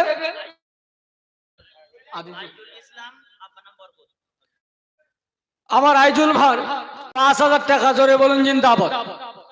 আরে টাকা না দিতে পারেন তো কমসে কম তার নাম একটু বলুন। আজিজুল ভাই জোরে বলুন জিন্দাবাদ। দেখেন ভাই, আর কেউ আছেন 5,000 টাকা? আচ্ছা 5,000 একজন হয়েছে, 2,000 করে হবে, 2,000 করে কেউ হবে? কে আছে 2,000 করে দেখি? মাছ খাবে, গোশ খাবে, হজম হয়ে যাবে, আর 10টি টাকা দান করিলে কিয়ামতে পাবে।